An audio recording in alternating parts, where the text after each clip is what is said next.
Hamish Macbeth, noceux sous la brume.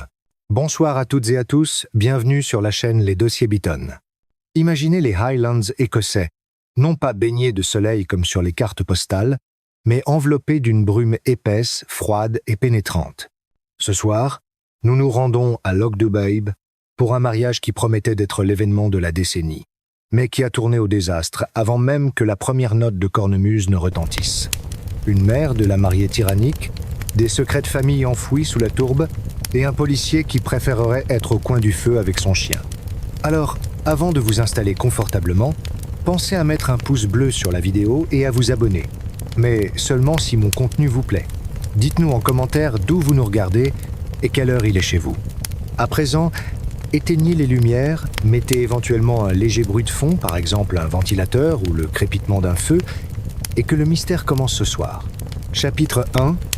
L'invasion des Highlands. Le brouillard était descendu sur le village de Loch Dubh comme une vieille couverture de laine humide émitée. Ce n'était pas cette brume romantique et éthérée qui flotte doucement sur les lochs dans les brochures touristiques, mais un mur gris, dense et impénétrable qui portait en lui l'odeur froide de la mer et de la terre mouillée. Dans le petit poste de police à 2 pièces qui servait aussi de domicile à l'autorité locale, Hamish Macbeth observait ce néant grisâtre par la fenêtre de sa cuisine. Il tenait une tasse de café brûlant entre ses grandes mains, cherchant à imprégner de sa chaleur. Était une de ces matinées où l'ambition, qui elle n'avait jamais été le fort de Hamish, semblait avoir totalement déserté non seulement son esprit, mais le monde entier. À ses pieds, Lugs, son chien bâtard aux oreilles tombantes et au regard perpétuellement implorant, poussa un soupir dramatique. La bête posa son museau lourd sur le genou du policier, sa queue battant à un rythme lent et sourd contre le linoléum usé. « Je sais, mon vieux », murmura Hamish en grattant distraitement le sommet du crâne du chien. « Il fait un temps à ne pas mettre un policier dehors. Même les moutons doivent se demander ce qu'ils font là. » Sur le rebord de la fenêtre, Sonsi, la chatte sauvage que Hamish avait apprivoisée, ou était-ce l'inverse, observait la scène avec un dédain royal. Ses yeux jaunes, fendus de noir, fixaient le chien avec une intensité prédatrice avant de se tourner vers la brume extérieure. Elle feula doucement, un son bas qui vibra dans sa gorge, comme si elle sentait quelque chose de désagréable approcher à travers le brouillard. Hamish frissonna. Il n'aimait pas quand Sonsi agissait ainsi. Les animaux sentaient souvent les choses bien avant les humains. Et dans les Highlands, l'instinct valait souvent mieux que toutes les procédures de la police criminelle de Strathbane. Pourtant, la source de l'irritation générale qui régnait sur Loch Dubh depuis une semaine avait rien de surnaturel. Elle portait un nom très humain et très bruyant, Harriet Loudon. L'écho lointain d'un moteur de camion, luttant dans la côte qui menait au domaine de Glenbrana, parvint jusqu'au poste de police. Hamish grimaça. Était sans doute une autre livraison de fleurs exotiques, de chaises dorées ou de sculptures de glace, autant d'absurdités que la mère de la mariée jugeait indispensables pour célébrer l'union de sa fille Imogen avec Alastair MacLean. Alastair était un garçon du pays, le fils d'une vieille famille respectée, bien que désargentée. Imogen était une Anglaise charmante, quoique un peu fade. Mais sa mère, Harriet, était une force de la nature, un bulldozer en tweed et en perles qui avait décidé de transformer ce coin sauvage d'Écosse en un parc des attractions nuptiales. Hamish finit son café d'un trait, enfila sa vieille vareuse de police qui avait vu des jours meilleurs et ajusta sa casquette sur ses cheveux roux, épais et indisciplinés. « Allez, Lugs, dit-il sans enthousiasme. Allons voir si le village a survécu à la nuit. » Le chien aboya joyeusement, ravi de toute perspective de mouvement, tandis que Sonsi restait figé sur le rebord de la fenêtre, telle une gargouille vivante, gardienne du foyer. En descendant vers le port, Hamish constata que l'humeur du village était aussi sombre que le ciel. Les habitants marchaient tête baissée, le col relevé, même les mouettes semblaient crier des insultes. Il poussa la porte de l'épicerie, espérant y glaner quelques nouvelles ou du moins un peu de chaleur humaine. L'odeur familière de savon, de fromage et de papier journal, l'accueillit. Et comme il s'y attendait, le chœur grec de Loch Dubh était déjà en place. Nessie et Jessie Curry, les sœurs jumelles aux yeux vifs et à la langue bien pendue, se tenaient près du comptoir, encadrant le pauvre monsieur Patel qui tentait de ranger des boîtes de conserve. À la vue de l'uniforme bleu, Elles se tournèrent vers lui comme un seul être à deux têtes. « Ah, Hamish !» s'écria Nessie. « As-tu vu ce qu'ils ont fait au vieux chêne près de l'entrée de Glenbrana? Ils ont accroché des rubans !» renchérit Jessie, scandalisée. « Des rubans roses, Hamish, sur un chêne centenaire. Et des lampions !» ajouta Nessie. « On dirait une fête foraine à Glasgow. C est un manque de respect total pour les esprits de la Terre. » Hamish S appuya contre le comptoir, adoptant sa posture favorite, celle de L écoute passive. « Ce n'est qu'un mariage, Nessie, dit-il doucement. Ça sera fini demain. Ce n'est pas qu'un mariage, C est une invasion, siffla Jessie. Cette femme, cette Madame Loudon, elle traite les gens d'ici comme des domestiques. Hier, elle a dit à Angus MacDonald que son pantalon jurait avec le paysage et qu'il devrait rester chez lui le jour de la cérémonie. Angus porte ce pantalon depuis 20 ans, fit remarquer Hamish. Précisément, s'exclama Nessie. Il fait partie du patrimoine. Et tu sais ce qu'on dit? Elle veut racheter les terres de Callum Fraser. L'oreille de Hamish se dressa. Callum Fraser était le cousin du marié, un petit fermier têtu qui possédait les pâturages jouxtant le domaine des Maclan. Il vivait chichement, mais il était viscéralement attaché à sa terre. Callum ne vendra jamais, dit Hamish. C'est ce qu'il dit, murmura Jessie en se penchant en avant, prenant cet air conspirateur qui précédait généralement une révélation juteuse. Mais cette Harriet, elle parle de construire un centre de bien-être, un spa, Hamish, avec des bains de boue et des concombres sur les yeux, sur les pâturages de Callum. Elle a dit que l'air des Highlands était monétisable, ajouta Nessie avec dégoût. Monétisable! Comme si on pouvait vendre le vent! Monsieur Patel, derrière son comptoir, hocha la tête tristement. Elle a aussi demandé si je pouvais cacher mes épices le jour du mariage, dit-il d'une voix faible. Elle trouve que l'odeur du curry ne fait pas assez couleur locale. Elle veut que ça sente la bruyère. Hamish sentit une pointe de colère monter en lui. Loxdubs était un endroit étrange, peuplé de gens excentriques, parfois mesquins, souvent portés sur la bouteille. Mais C était son peuple. Et personne aimait voir les siens humiliés par une étrangère au portefeuille bien garni. « Je vais aller faire un tour là-haut, » dit Hamish en se redressant. « Juste pour m'assurer que personne N a encore étranglé personne. »« Pas encore, » dit Jessie sombrement. « Mais la journée est longue. Et le brouillard cache bien des choses, » conclut Nessie. En quittant l'épicerie, Hamish eut l'impression que les jumelles, dans leur exagération habituelle, avaient peu être touchées une vérité inquiétante. L'atmosphère était chargée, électrique malgré l'humidité. Il prit sa Land Rover de police, un véhicule qui gémissait à chaque changement de vitesse, et prit la route qui serpentait vers Glenbrana. Le domaine, autrefois une fière demeure de pierre grise dominant le loch, ressemblait aujourd'hui à un campement militaire de luxe. Une immense tente blanche, de la taille d'une cathédrale, avait été dressée sur la pelouse principale. Des camions de traiteurs bloquaient les allées. Des hommes en salopette couraient dans tous les sens, portant des chaises, des tapis et des plantes en pot qui n'avaient rien à faire sous ce climat. Au milieu de ce chaos, une voix perçante S s'élevait, tranchant la brume comme un rasoir. « Non, non et non! Je vous avais dit ivoire, pas crème. Il y a une différence fondamentale. Si je voulais du crème, j'aurais engagé un laitier. » Hamish gara sa voiture et s'approcha. Harriet Loudon se tenait au centre de la pelouse, pointant un doigt accusateur vers une jeune femme en larmes qui tenait une nappe. Harriet était une femme grande, osseuse, avec une coiffure laquée qui défiait les lois de la gravité et de la météorologie. Elle portait un tailleur-pantalon d'un bleu royal agressif et des bottes en caoutchouc de marque qui coûtaient probablement plus cher que le salaire annuel de Hamish. Près d'elle, l'air misérable, se tenait Alastair MacLean, le futur marié. Il avait LRD un homme qui marche vers l'échafaud et qui réalise qu'il a oublié de cirer ses chaussures. « Bonjour, Alastair », lança Hamish d'un ton décontracté, les mains dans les poches. Alastair sursauta, puis une lueur de soulagement passa dans ses yeux. « Hamish, merci le ciel. Tu viens pour une raison officielle? Dis-moi que je suis en état d'arrestation, je t'en supplie. » Harriet Loudon se tourna vers le policier. Son regard le scanna de haut en bas, s'arrêtant sur ses bottes un peu boueuses et sa casquette posée de travers.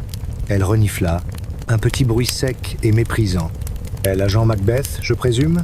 dit-elle avec un accent traînant du sud de l'Angleterre. « J'espère que vous n'êtes pas ici pour quémander des petits fours. Nous sommes très occupés. » Je faisais juste ma ronde, Madame Loudon, répondit Hamish avec son sourire le plus innocent, celui qui donnait l'impression qu'il était un peu simplet. On m'a dit qu'il y avait beaucoup d'agitation par ici. Je voulais m'assurer que la circulation ne gênait pas les tracteurs. Les tracteurs ? S'indigna Harriet. J'y ai payé pour que ces engins bruyants ne passent pas par ici pendant 3 jours. C'est un mariage, pas une foire agricole. Soudain, une autre voix s'éleva, plus grave, tremblante de rage. Vous n'avez pas le droit de bloquer le chemin communal. Callum Fraser surgit de derrière un camion de livraison. Le petit fermier avait le visage rouge, les poings serrés. Il portait sa vieille veste de travail tachée de graisse. Ah, encore vous, soupira Harriet en levant les yeux au ciel. Je pensais avoir été clair. Je vous ai fait une offre généreuse pour ce terrain boueux que vous appelez une ferme. Prenez l'argent et allez élever vos moutons ailleurs. Ce n'est pas une question d'argent, hurla Callum. C'est la terre de mon grand-père. Et vous n'avez pas le droit de barrer la route. Mes bêtes doivent passer. Vos bêtes puent. Et vous aussi, répliqua Harriet froidement. Si je vois une seule de vos brebis gâcher mes photos, je la fais transformer en ragoût. Et maintenant, partez. J'y ai un mariage à organiser. Callum fit un pas vers elle, les yeux exorbités. Hamish S. interposa doucement mais fermement, posant une main sur l'épaule du fermier. Il sentit les muscles de L, homme tendus comme des câbles d'acier. « Viens, Callum, » dit Hamish doucement. « Ça, n'en vaut pas la peine. Allons boire un verre. » Callum secoua l'épaule pour se dégager. Il pointa un doigt tremblant vers Harriet. « Vous le regretterez, cracha-t-il. On ne piétine pas les gens d'ici sans conséquence. La terre se souvient. » Il tourna les talons et partit à grands pas dans la brume. Harriet éclata d'un rire nerveux et méchant. Quel sauvage! Et dire que ma fille va entrer dans cette famille. Heureusement que je suis là pour tout nettoyer. Hamish regarda la femme. Elle semblait invincible, drapée dans son arrogance. Mais en observant autour de lui, il vit les regards. Celui d'Alastair, plein de honte et de ressentiment. Celui d'une femme pâle qui se tenait en retrait, Sylvia, la sœur des Harriet, qui la regardait avec une haine pure et silencieuse. Et même celui d'Imogène, la future mariée, qui venait d'apparaître sous la tente et qui regardait sa mère non pas avec amour, mais avec une froideur calculatrice qui glaça le sang de Hamish. « Faites attention, Madame Loudon, » dit Hamish. Et pour une fois, il ne jouait pas la comédie. Le brouillard est traître à Logduba. On peut facilement y faire un faux pas. Gardez vos superstitions pour vos veillées au coin du feu, agent, répondit-elle en lui tournant le dos. J'ai un plan de table à modifier. Je ne veux pas que la tante Edna soit assise à côté de ce cousin qui mange la bouche ouverte. Hamish retourna à sa voiture. Lugs l'accueillit avec un jappement joyeux, mais le policier ne souriait pas. Alors qu'il redescendait vers le village, la brume semblait s'être encore épaissie, avalant le sommet des collines. Il avait l'impression désagréable que la scène qu'il venait de quitter N n'était pas une préparation de fête, mais la mise en place d'une tragédie. Et comme souvent, Hamish Macbeth aurait préféré avoir tort.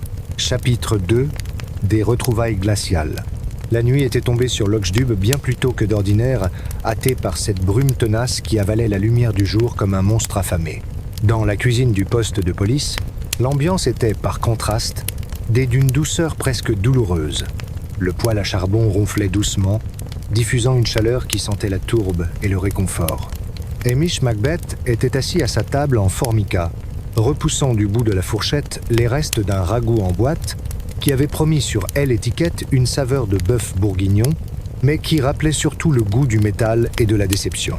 À ses pieds, Lugs dormait, agité de petits soubresauts, chassant sans doute des lapins imaginaires dans des prairies éternellement ensoleillées. Son cil à chatte sauvage était perché sur le dossier du vieux fauteuil, sa queue enroulée autour de ses pattes, les yeux mi-clos rayonnant d'une satisfaction purement égoïste. « Tu as de la chance, toi, » marmonna Hamish à l'adresse du chat. « Tu te fiches pas mal de ce que pensent les gens. Tu te fiches des mariages, des belles-mères et des comptes en banque. » Sansi entr'ouvrit un œil, le fixa une seconde avec une indifférence souveraine, puis se rendormit. Pour elle, l'univers se divisait en 2 catégories, ce qui se mangeait et ce qui ne servait à rien. Hamish, qui pourvoyait la nourriture, était toléré. Les angoisses existentielles du policier entraient clairement dans la seconde catégorie.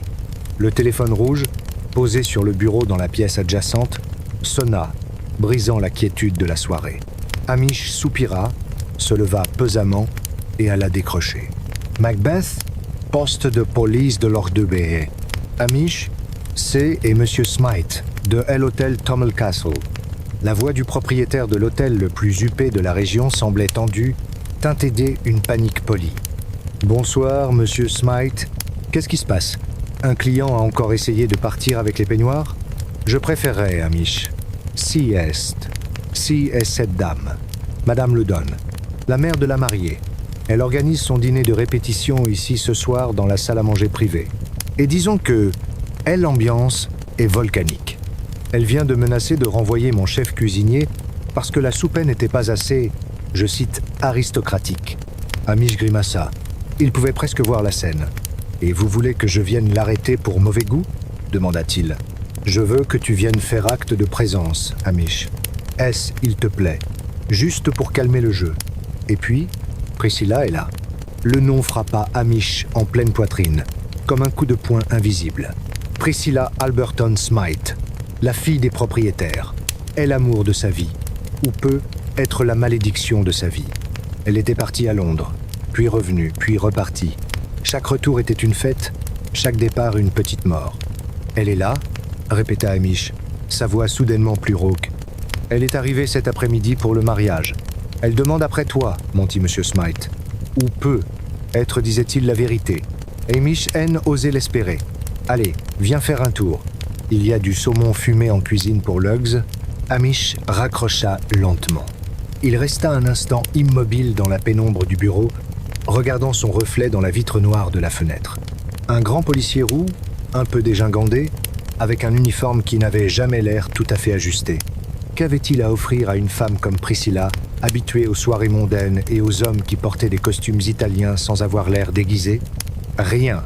Absolument rien, si ce n'est un chien fidèle, un chat sauvage et une chaumière qui prenait Hello par grand vent. « Allez, Lugs, » dit-il en retournant à la cuisine. « On sort.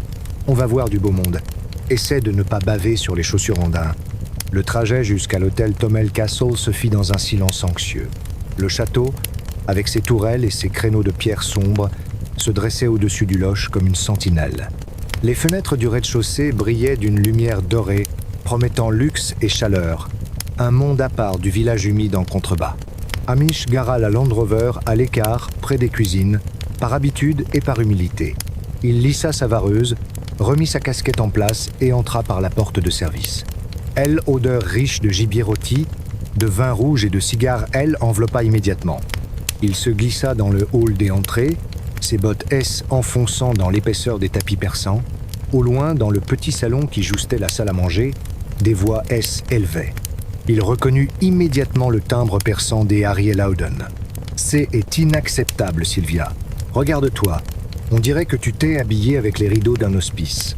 Tu es ma sœur, pour l'amour du ciel, essaie au moins de ne pas avoir l'air d'une pauvresse. » Une voix plus faible, tremblante, répondit « J'y ai fait de mon mieux, Harriet.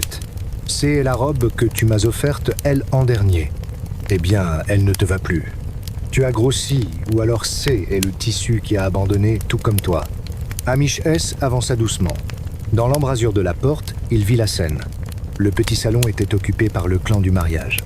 Harriet trônait dans un fauteuil en velours, un verre de champagne à la main, vêtue d'une robe à paillettes argentées qui captait la lumière de manière agressive. Face à elle, Sylvia Brown, une femme aux traits tirés et aux cheveux ternes, fixait le sol, les mains crispées sur son sac à main. Alastair, le marié, se tenait près de la cheminée, un verre de whisky à la main, le regard vide. Sa sœur, Hayley de Maclen, une jeune femme rousse au tempérament habituellement vif, était assise sur un canapé, le visage rouge de colère contenue. Mais Amish ne vit qu'elle. Priscilla se tenait près de la fenêtre, une silhouette élancée et parfaite dans une robe de soie bleu nuit.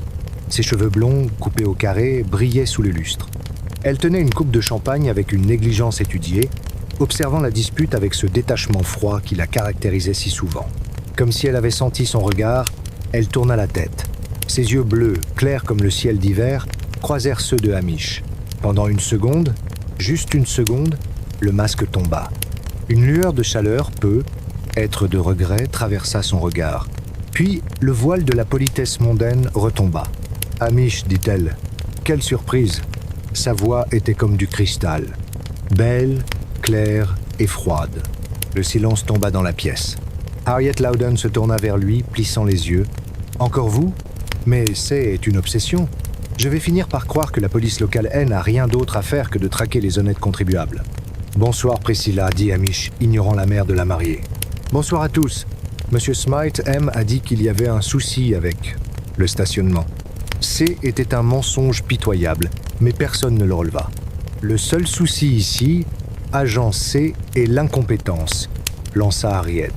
Est l'incompétence de ma sœur à se vêtir, est l'incompétence de ce village à fournir un service décent, et l'incompétence de mon futur gendre à gérer sa propre famille. Alastair se raidit. Elide se leva brusquement. « Ça suffit, Harriet », dit Elide d'une voix vibrante de rage. « Tu peux insulter nos routes, notre météo et nos vêtements.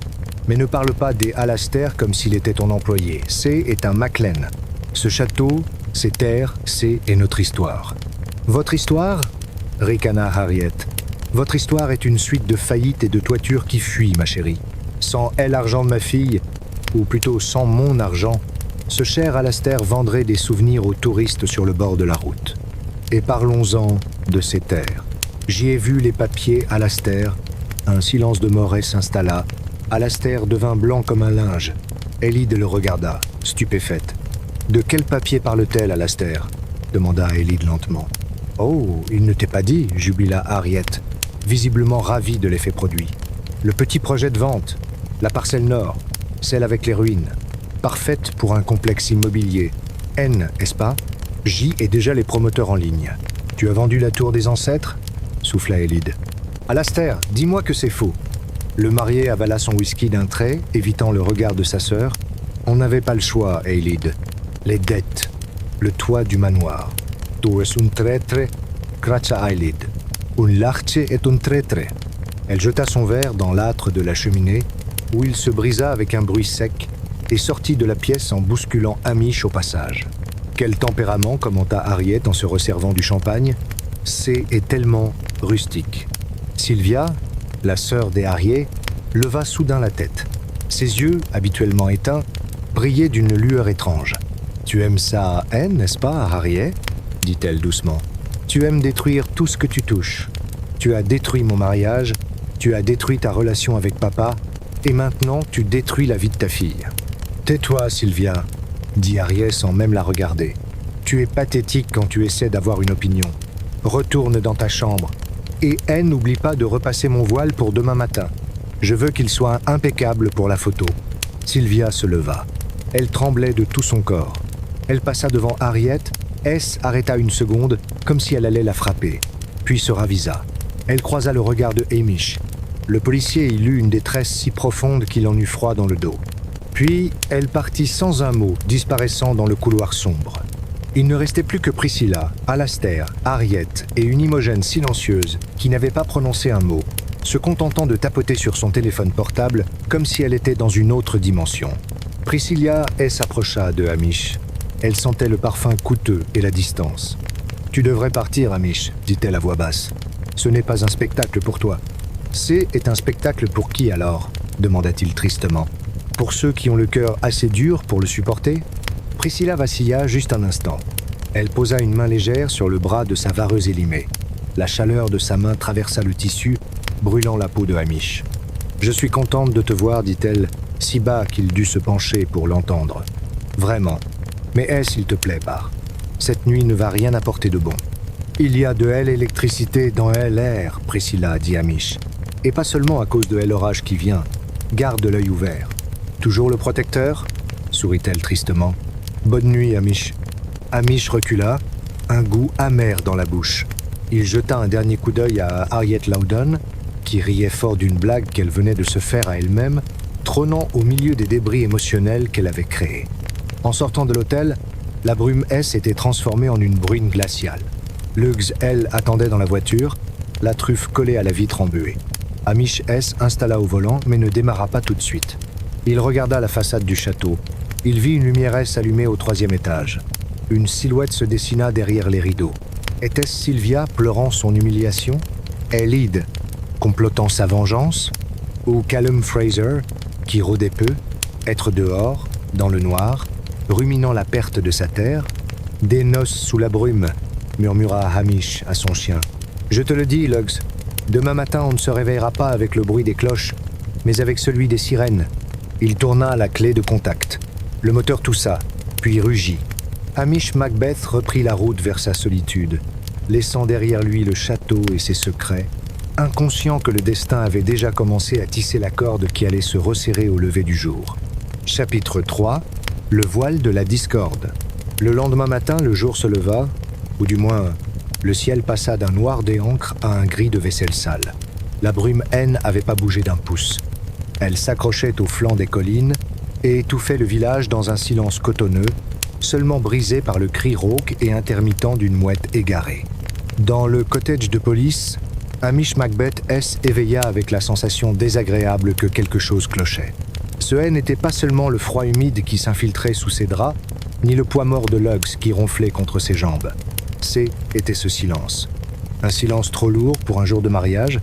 Il regarda le réveil. 6h30. À cette heure, les camions de livraison auraient dû faire vrombir leur moteur sur la route de Glenbrana. Les cornemuses auraient dû s'accorder au loin, sonnant comme des chats qu'on étrangle, selon l'expression favorite de l'inspecteur Blair. Mais il n'y avait rien. Hamish se leva, enfila son pantalon d'uniforme et un vieux pull en laine qui sentait le chien mouillé et la fumée de tourbe. Il descendit à la cuisine pour mettre la bouilloire sur le feu. Son si N n'était pas là. La chatte avait dû sortir chasser dans la nuit et N n'était pas rentrée, ce qui ajoutait à l'inquiétude diffuse du policier. Alors qu'il versait l'eau bouillante sur les feuilles de thé, le téléphone rouge sonna. Ce N n'était pas la sonnerie hésitante d'un villageois qui appelle pour se plaindre d'un mouton égaré. Était une sonnerie longue, insistante, officielle. « Macbeth », dit-il en décrochant, la tasse de thé à la main. « Hamish, C et Jimmy. Jimmy Anderson. » La voix de l'inspecteur de Stradbane, habituellement traînante et cynique, était cette fois précipitée, presque essoufflée. « Bonjour, Jimmy. Tu es matinal pour un samedi ? Ne joue pas au plus fin, Hamish. Blair est déjà en route. Il est furieux. On a reçu un appel du domaine de Glenbrana. C est la mère, la Loudon. » Hamish sentit son estomac se nouer. Il posa sa tasse sur le bureau. Qu'est-ce qu'elle a fait cette fois ? Elle a licencié le prêtre ? Elle est morte, Hamish. On l'a trouvée ce matin sous la grande tente. Et ça ne ressemble pas à une mort naturelle, sauf si on considère que avoir le crâne défoncé est naturel dans les Highlands. « Jay arrive », dit Hamish. Il raccrocha doucement. Il regarda Lugs, qui le fixait avec espoir, la queue battant la mesure. « Pas de promenade ce matin, mon vieux. C'est le début des ennuis. » Hamish prit la Land Rover et fonça vers Glenbrana. La visibilité était quasi nulle. Les phares jaunes du véhicule perçaient difficilement le mur de brouillard, révélant par instants des formes fantomatiques. Un arbre tordu, une barrière de pierre, un mouton immobile au milieu de la route, qui le regarda passer avec un dédain philosophique. En arrivant au domaine, le contraste avec la veille était saisissant. L'activité frénétique avait cessé. Les ouvriers et les serveurs étaient regroupés près des camions, parlant à voix basse, fumant des cigarettes nerveuses. Un silence de mort régnait sur la pelouse impeccable. Le docteur Brody, le médecin du village, était déjà là. Sa vieille Volvo était garée de travers dans l'herbe. Hamish sortit de sa voiture et se dirigea vers la grande tente blanche dont les pans claquaient doucement dans la brise matinale. À l'entrée de la tente, il trouva Alastair MacLan. Le futur marié était assis sur une chaise pliante dorée, la tête entre les mains. Il portait encore ses vêtements de la veille, froissés et tachés. Eilidh, sa sœur, se tenait debout derrière lui, une main posée sur son épaule. Elle était pâle, les lèvres serrées, mais ses yeux étaient secs. « Hamish » dit-elle simplement en le voyant approcher. « Je suis désolé » dit Hamish. Même, il ne savait pas exactement pourquoi il s'excusait. Que s'est-il passé ? Alastair leva la tête. Ses yeux étaient rouges, cernés de noir. « Si et Sylvia qui l'a trouvée » murmura-t-il. « Elle est venue vérifier les fleurs ce matin. Elle a crié. Je n'ai jamais entendu un son pareil. » Hamish hocha la tête et souleva le lourd rideau de la tente. L'intérieur était plongé dans une pénombre étrange, filtrée par la toile blanche. Des centaines de fleurs blanches, des lys et des roses, dégageaient un parfum entêtant, presque écœurant, de funérarium de luxe. Au centre de la tente, près de la table d'honneur dressée avec une précision militaire, gisait Harriet Loudon. Elle était tombée en arrière. Son corps, dans sa robe à paillettes, semblait incongrument petit et désarticulé comme une poupée cassée qu'un enfant capricieux aurait jetée là. Mais ce qui glaça le sang de Hamish, ce fut la mise en scène. Quelqu'un avait posé sur ses épaules le voile de mariée en dentelle ancienne qui devait servir pour la cérémonie. Le tissu délicat était souillé d'une tache sombre et poisseuse, là où la tête des Harriet avait heurté le sol. À côté de sa main ouverte, une coupe de cristal était renversée, une flaque de champagne séchée formant une auréole collante sur le tapis blanc. Et plus étrange encore, une grosse bougie décorative, éteinte, gisait écrasée, comme piétinée par un talon furieux. Le docteur Brody se releva en époussetant ses genoux. C était un homme rond et jovial, mais ce matin, son visage était grave. « Ah, Hamish, C est une vilaine affaire. » « La cause du décès ?» demanda Hamish en s'approchant, prenant soin de ne pas marcher sur la zone immédiate. « Un coup violent à l'arrière de la tête, probablement contre le coin de cette table en métal là-bas, » dit le médecin en pointant un guéridon renversé. « Ou peut être un coup porté avec un objet contondant. Difficile à dire sans autopsie. Elle est morte depuis plusieurs heures. Entre minuit et 2 heures du matin, je dirais. Le corps est froid. Hamish S. accroupi, ses longs membres se pliant comme ceux d'une araignée. Il observa le sol. Le tapis blanc, posé à même la pelouse pour l'occasion, était un livre ouvert pour qui savait lire. Il vit les traces de pas du médecin et celles, plus petites, de Sylvia sans doute. Mais il vit autre chose. Une chaise dorée, elle une de celles réservées aux invités d'honneur, était légèrement décalée par rapport à elle l'alignement parfait des autres. Et près de elle, à un des pieds de la chaise, il y avait une petite motte de boue, de la boue fraîche, noire et tourbeuse, qui n'avait rien à faire sous cette tente hermétique où tout le monde marchait sur des planchers temporaires. Elle n'est pas tombée toute seule, murmura Hamish pour lui-même. Qu'est-ce que tu dis ? Demanda le docteur Brody. Regardez cette boue, docteur, et cette chaise. On dirait que quelqu'un est assis là, ou a trébuché contre elle, avec des bottes sales. Des bottes qui venaient de dehors, pas du château. Un accident d'ivrogne ? Suggéra Brody. Il y avait beaucoup de champagne hier soir. Peut être, dit Hamish. Mais le voile, C est de la moquerie, docteur. C est une signature. On ne met pas un voile sur un cadavre par accident. C est du mépris. Soudain, le hurlement d'une sirène déchira l'air, se rapprochant rapidement. Hamish soupira et se releva. « Et voilà la cavalerie », dit-il avec résignation. Quelques instants plus tard, l'inspecteur-chef Blair fit irruption sous la tente, suivi de l'inspecteur Henderson et de 2 agents en uniforme. Blair avait le visage bouffi, les yeux injectés de sang et une humeur massacrante qui semblait émaner de lui comme une odeur de soufre. Il détestait se lever tôt, il détestait les Highlands et par-dessus tout, il détestait Hamish Macbeth. « Bon Dieu, Macbeth !» tonna Blair. « Ne me dites pas que vous avez déjà piétiné toute la scène de crime avec vos grandes savates. »« Je n'ai touché à rien, monsieur, » répondit Hamish placidement. Le docteur Brody a constaté le décès. Blair S. approcha du corps, manquant d'écraser la bougie au passage. Il renifla avec dédain. « Ça pue l'alcool ici. Elle a dû trébucher, se cogner la tête et voilà, encore une riche anglaise qui ne sait pas tenir son whisky. Affaire classée. » « Avec tout le respect que je vous dois, monsieur, » intervint Hamish, « il y a le voile. »« Le voile ? Quoi, le voile ?» aboya Blair. « Il a été posé sur elle après sa chute, et il y a de la boue près de la chaise. Quelqu'un était avec elle. » Blair plissa les yeux, regardant la boue comme si elle l'avait personnellement insulté. « De la boue ? On est dans une foutue ferme, Macbeth. Il y a de la boue partout. C'est probablement vous qui l'avez amenée. »« Mes bottes sont propres, monsieur, » dit Hamish en montrant ses semelles. Et celle du docteur aussi.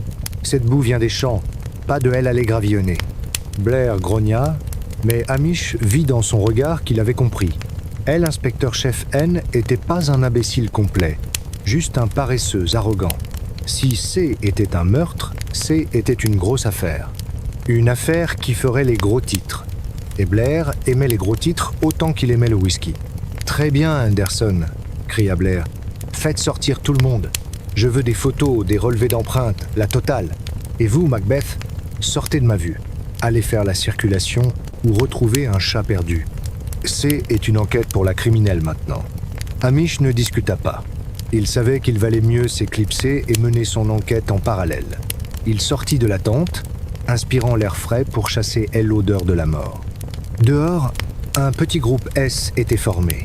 Sylvia Brown pleurait doucement dans un mouchoir en dentelle, soutenue par Monsieur Smythe, qui était arrivé de l'hôtel. Imogen, la fille de la victime, se tenait un peu à l'écart. Elle était parfaitement coiffée, vêtue d'un ensemble noir qui semblait avoir été prêt à l'avance. Son visage était impénétrable. Pas une larme, pas un tremblement, juste une froideur absolue. Hamish S. s'approcha d'elle. « Mademoiselle Loudon, dit-il doucement, je suis navré pour votre perte. » Elle tourna vers lui ses yeux clairs, si semblables à ceux de sa mère, mais sans la méchanceté pétillante. Ils étaient vides. « Merci, agent Macbeth, » dit-elle d'une voix monocorde. « Je suppose que le mariage est annulé.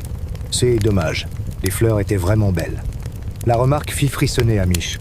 C'est était la seule chose qu'elle trouvait à dire. « Votre tante Sylvia a dit vous avoir quitté vers 23h hier soir, » tenta Hamish. « Votre mère était encore en vie ?»« Oh oui, dit Imogen. Elle était très vivante. Elle hurlait sur le traiteur à propos de la température du champagne. Elle a dit qu'elle voulait rester seule sous la tente pour, je cite, « s'imprégner de sa gloire. » Elle avait beaucoup bu. Vous ne l'avez pas revue ensuite ? Non, je suis allé me coucher. J'ai pris un somnifère. Je n'ai rien entendu. Hamish la regarda intensément. Elle mentait, ou elle cachait quelque chose. Il y avait une tension dans sa mâchoire, une crispation infime de ses doigts sur la pochette de cuir qu'elle tenait. À ce moment, Priscilla sortit de la maison principale, portant un plateau avec du thé chaud. Elle s'approcha du groupe, distribuant les tasses avec une efficacité gracieuse. Quand elle arriva à Hamish, elle lui tendit une tasse sans un mot, mais son regard parlait pour elle. « Sois prudent. »« Hamish, » murmura-t-elle alors que Blair hurlait des ordres au loin. « J'y ai entendu quelque chose hier soir. Je ne dormais pas. »« Que est-ce que tu as entendu ?» demanda Hamish en soufflant sur son thé. « Une dispute. Dehors. Les fenêtres de ma chambre donnent sur la pelouse. C était confus à cause du vent et du brouillard, mais j'ai reconnu la voix des Harriet. Elle riait. Un rire méchant. Et puis une autre voix, plus grave. Une voix d'homme. Tu as reconnu l'homme ? Priscilla hésita, jetant un coup d'œil vers le groupe où se tenaient Alastair et Callum Fraser, qui venaient d'arriver, les bottes couvertes de boue, l'air sombre. Je ne suis pas sûr, Hamish. Mais j'y ai cru entendre le mot « contrat », et puis un bruit sourd. Je pensais qu'une table était tombée. Je ne me suis pas levé. Je m'en veux terriblement. Tu ne pouvais pas savoir ? Dit Hamish pour la rassurer. Contrat, tu dis ? Il regarda Callum Fraser. Le fermier avait les mains enfoncées dans ses poches et ses bottes. Ses bottes correspondaient parfaitement au type de boue trouvé sous la tente. Mais était trop simple, trop évident. À Loch de Baïb, la vérité prenait souvent des chemins détournés, comme les sentiers de moutons dans la bruyère. Blair sortit de la tente tel un taureau furieux et marcha droit vers Callum. « Vous, Fraser !» cria Blair. « Venez ici ! OM a dit que vous aviez menacé la victime hier en public. » Callum leva la tête, défiant. « J'ai dit la vérité. Je ne l'ai pas tué. C'est ce qu'on verra. Montrez-moi vos bottes. » Hamish recula d'un pas, sirotant son thé. Il observa la scène comme on regarde une pièce de théâtre dont on connaîtrait déjà la fin tragique. Blair allait arrêter Callum. C était écrit. C était le suspect idéal. Le mobile, l'opportunité, la boue. Mais Hamish regardait ailleurs. Il regardait Elide McLean, qui fixait son frère avec une intensité effrayante. Il regardait Sylvia, qui avait cessé de pleurer, et lissait sa jupe avec une satisfaction étrange. Et il regardait le voile de brume qui se levait doucement, révélant le paysage magnifique et indifférent des Highlands, un décor grandiose pour une petite tragédie humaine. Il devait retourner au village. Il devait parler aux jumelles Curie, car si Priscilla avait entendu un mot, les jumelles, elles, connaissaient probablement toute la chanson. Et surtout, il devait comprendre pourquoi quelqu'un avait pris le temps, après un meurtre brutal, de poser délicatement un voile sur les épaules de la victime, comme pour un dernier mariage avec la mort. Chapitre 4. La Gazette de Lochdob. Laissant derrière lui le chaos policier orchestré par inspecteur-chef Blair, Hamish Macbeth fit redescendre sa Land Rover vers le village. La brume, capricieuse, se déchirait par endroits, révélant des plaques de bruyère brune et l'eau grise du Loch qui clapotait contre les rochers. Il ne se dirigea pas vers le poste de police. À quoi bon ? Blair allait bientôt envahir les lieux, transformant son havre de paix en quartier général bruyant, réquisitionnant sa bouilloire et critiquant la qualité de ses biscuits. Non, Hamish avait besoin d'informations, pas des aboiements. Et à Logsdub, l'information ne circulait pas par les ondes radio de la police, mais par le truchement de deux sœurs aux cheveux gris et aux yeux perçants. Il gara son véhicule devant le petit cottage aux volets bleus de Nessie et Jessie Curry. Avant même qu'il n'ait coupé le moteur, la porte d'entrée S entr'ouvrit. « Entre vite, Hamish !» cria Nessie. « Le thé est prêt. Et les scones sont chauds !» ajouta Jessie, dont la tête apparut au-dessus de l'épaule de sa sœur. Hamish sourit pour la première fois de la matinée. C était effrayant et rassurant à la fois. Les jumelles savaient toujours quand il arrivait, comme si elles possédaient un radar réglé sur la fréquence de ses pneus. L'aile intérieure du cottage était un temple dédié aux bibelots. Des chats en porcelaine, des bergères en faïence et des assiettes peintes couvraient chaque surface plane. L'air sentait la lavande, la cire d'abeille et, curieusement, le sherry. Hamish S. installa dans le fauteuil qu'on lui désignait un meuble floral qui semblait vouloir engloutir. Lugs restait dans la voiture par prudence diplomatique. Les jumelles adoraient le chien mais détestaient ses poils, aboya une fois au loin pour marquer sa désapprobation. « Alors, c'est fait ?» demanda Nessie en lui tendant une tasse de thé en porcelaine fine, si fragile que Hamish avait peur de la briser rien qu'en la regardant. « La sorcière est morte », compléta Jessie en s'asseyant en face de lui, les mains jointes sur ses genoux. On l'a su dès que le docteur Brody a traversé le village à toute allure. Il ne roule jamais aussi vite, sauf pour une naissance ou un meurtre. Et vu l'âge moyen de la population, dit Nessie, on a parié sur le meurtre. Hamish prit une gorgée de thé. Il était brûlant et fort, exactement ce qu'il lui fallait. « Vous savez déjà tout, je suppose ?» dit-il en reposant la tasse. « On sait qu'elle a été trouvée sous la tente, » dit Jessie, avec le crâne fracassé. « Et qu'il y avait ce voile ridicule sur elle, » ajouta Nessie, « comme une mauvaise blague. » Hamish manqua de s'étrangler avec son thé. « Comment savez-vous pour le voile ?» Blair a bouclé la zone avant même que le soleil ne soit levé. Les jumelles échangèrent un regard complice. Ce petit sourire en coin qui signifiait qu'elles avaient des sources que le MI5 leur envirait. C est le jeune Willy, le livreur de lait, avoua Nessie. Il livrait au château ce matin. Il a jeté un œil avant que la police n'arrive. Il a dit que C était sinistre. On aurait dit une mariée fantôme. Une mariée maudite, corrigea Jessie. Mais tu sais, Hamish, personne ne va la pleurer. Même pas sa propre fille. Surtout pas sa propre fille, renchérit Nessie. Tu as vu comment Imogen la regardait hier, pendant la répétition ? Si les regards pouvaient tuer, Harriet serait morte avant le dessert. Hamish se pencha en avant, adoptant son air le plus inoffensif. Imogen semblait surtout éteinte, dit-il. Résignée. Résignée ? Pouah ! S'exclama Jessie. C'est de l'eau qui dort, cette petite. Mais parlons des choses sérieuses, Hamish. Le contrat. Le mot résonna dans la petite pièce surchargée. C était le même mot que Priscilla avait entendu dans la nuit. Quel contrat ? Demanda Hamish, feignant l'ignorance. Oh, ne fais pas l'innocent, dit Nessie en lui tendant un scone beurré. Tout le monde en parlait au pub hier soir, après que tu sois parti. Callum Fraser était furieux, bien sûr. Mais c'est surtout ce que Mrs. Wellington a entendu qui est intéressant. Mrs. Wellington était la femme de ménage de l'hôtel Tommel Castle. Si les murs avaient des oreilles, Mrs. Wellington était leur porte-parole. Elle faisait le ménage dans la suite des Harriet hier après-midi, raconta Jessie, baissant la voix comme si le papier peint pouvait les trahir. Harriet parlait au téléphone. Elle ne se souciait pas de la présence de Mrs. Wellington. Elle la traitait comme un meuble. Harriet disait « Il a signé, je le tiens. Le petit Alastair est pieds et poings liés. Il annule le mariage, il perd tout. Le manoir, les terres, tout me revient. » Elle a dit ça ? demanda Hamish, sentant une excitation familière monter en lui. Mot pour mot, affirma Nessie. Il paraît qu'elle a fait signer à Alastair une reconnaissance de dette colossale en échange du financement des rénovations du toit et du mariage. Est-ce qu'il ne l'épousait pas ? Ou est-ce qu'il demandait le divorce ? Elle saisissait Glenbrana. Elle voulait transformer le château en hôtel de luxe pour concurrencer les Smythe. Elle voulait appeler ça le palais des Highlands, gloussa Jessie. Quel manque de goût. Hamish réfléchit. Cela donnait à Alastair un mobile en béton armé. Tuer la belle-mère pour annuler la dette et sauver l'héritage familial. Mais Alastair était-il capable de violence ? Il était faible, certes, mais violent ? Et Sylvia ?» demanda Hamish. « La sœur. » Les visages des jumelles s'adoucirent, une rare manifestation de pitié traversant leurs traits fripés. « Pauvre Sylvia !»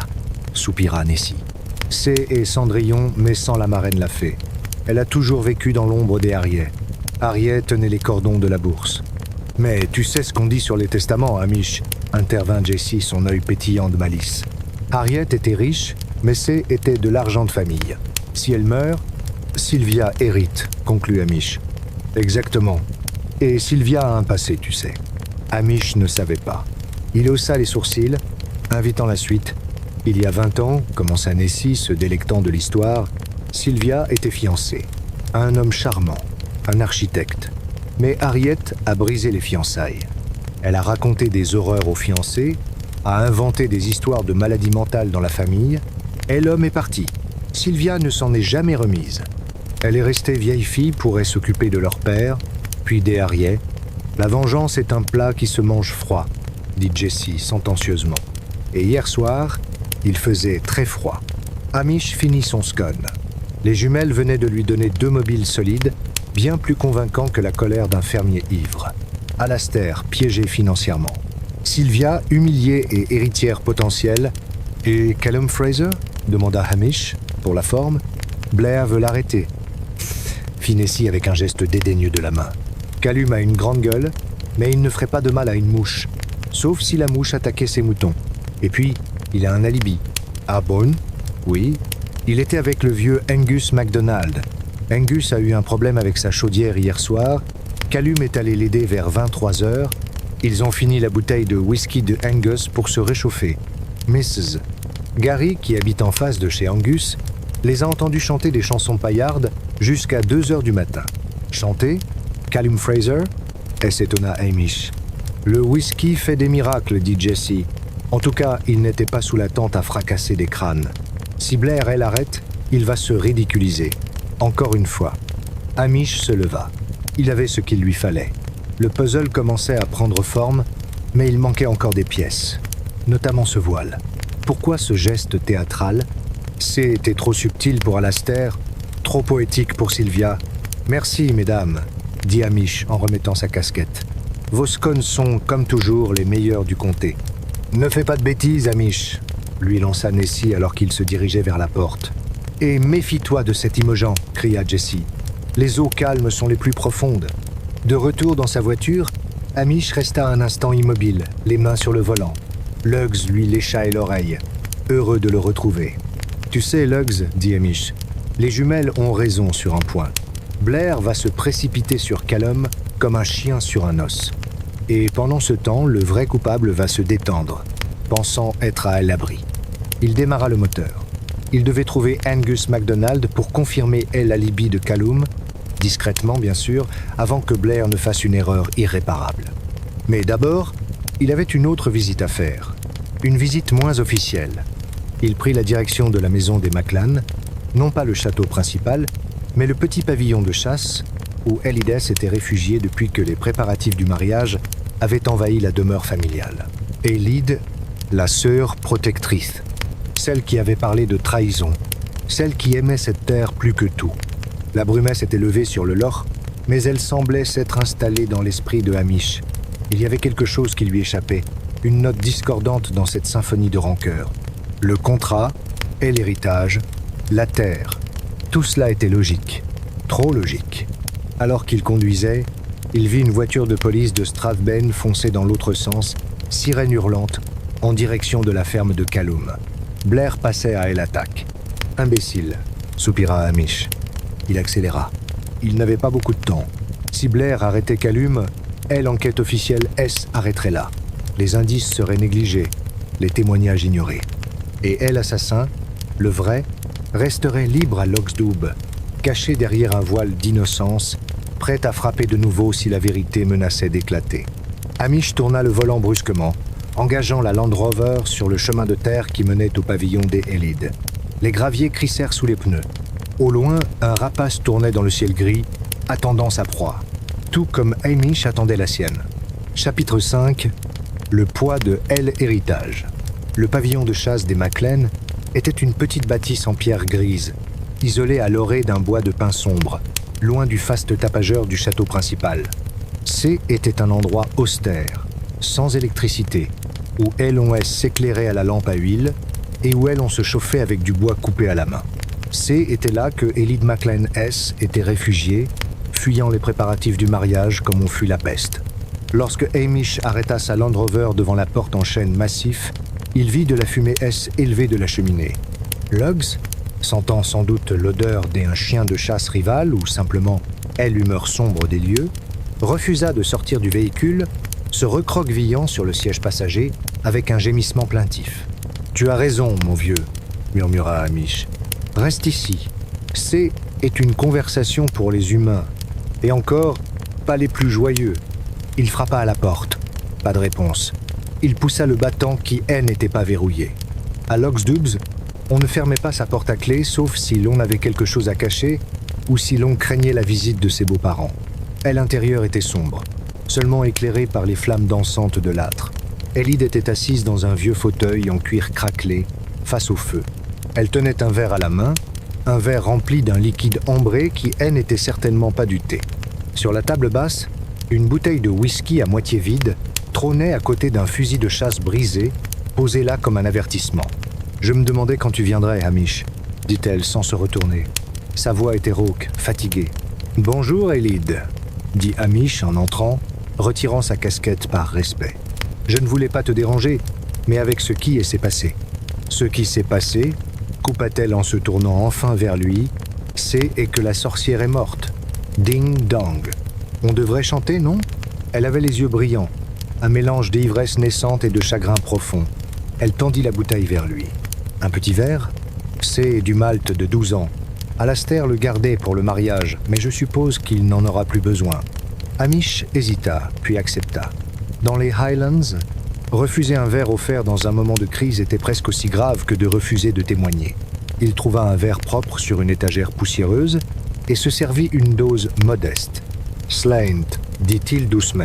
« Slaint », répondit-elle en vidant le sien d'un trait. Le whisky brûla agréablement la gorge de Hamish, chassant le froid de la matinée. Il s'assit sur un tabouret en bois, face à elle. « Tu sais que Blair cherche un coupable, » dit-il. « Il va remuer ciel et terre. Enfin, surtout la terre, vu qu'il aime salir ses bottes le moins possible. » Elide eut un rire bref et sans joie. « Blair est un idiot. Il pense que C est Callum, n'est-ce pas ? Parce que Callum a crié le plus fort. C est une piste, admit Hamish. Mais je m'intéresse à ce qui s'est passé avant, hier soir. Tu es parti de l'hôtel très en colère, Elide. J était furieuse, corrigea-t-elle. Il y a une différence. La colère passe, la fureur reste. Alastair, mon propre frère, il a vendu notre âme, Hamish. Ces ruines, cette terre, et tout ce qui nous reste de nos ancêtres. Et il les a bradés pour payer un toit et des canapés en velours. Elle serra son verre si fort que ses jointures blanchirent. « Tu es rentré directement ici après la dispute ?» demanda Hamish, de son ton le plus doux, celui qu'il utilisait pour calmer les animaux effrayés. Elide fixa le feu. Une bûche craqua, envoyant une gerbe d'étincelles dans la cheminée. « Je voulais rentrer, dit-elle lentement. J'y ai pris ma voiture, mais je ne pouvais pas me calmer. Alors j'y roulais. J'y roulais jusqu'au bout du chemin, près du loch. Je suis resté là, dans le noir, à regarder l'eau. Tu n'es pas retourné vers la tente ? Vers le château ? » Elle hésita. Un silence lourd s'installa, seulement troublé par le tic-tac d'une vieille horloge au mur. « J'y ai pensé, » avoua-t-elle finalement. « Je voulais aller voir Harriet. Je voulais lui dire que si elle touchait à une seule pierre des ruines, je la tuerais de mes propres mains. » Hamish ne cilia pas. « Et, elle, as-tu fait ? » ?»« Non. Je suis sorti de la voiture, j'y ai marché un peu vers la pelouse. Il y avait tellement de brouillard, et puis j'ai vu de la lumière sous la tente, et j'y ai entendu des voix. » « Des voix ? Qui ? Je ne sais pas. C était étouffé, mais ça ne ressemblait pas à une dispute. Ça ressemblait à une conversation. Calme, trop calme. Ça a glacé le sang, Hamish. Je ne saurais pas expliquer pourquoi. Alors j'y ai fait demi-tour. Je suis une lâche, moi aussi, on dirait. C est de famille. Elle se resservit un verre, la main tremblante. « Quelle heure était-il » demanda Hamish. « Je ne sais pas. Minuit passé, peut être. Je suis rentré ici et j'y ai bu jusqu'à ce que je ne puisse plus penser à la trahison d'Alastair. Hamish, elle, observa attentivement. Elle semblait sincère. Elide avait ce tempérament de feu des MacLean. Si elle avait tué Harriet, elle l'aurait probablement fait en plein jour, devant tout le monde, avec une épée, pas endoucée dans la nuit. « Tu as dit que tu avais marché vers la pelouse, » reprit Hamish. « Tu portais ces bottes ?» Il désigna les bottes de cuir marron qu'elle portait encore, posées près du feu. Elles étaient tachées, mais ces étaient de la terre sèche, ancienne. Pas la boue noire et fraîche qu'il avait vue sous la tente. « Oui, pourquoi ?»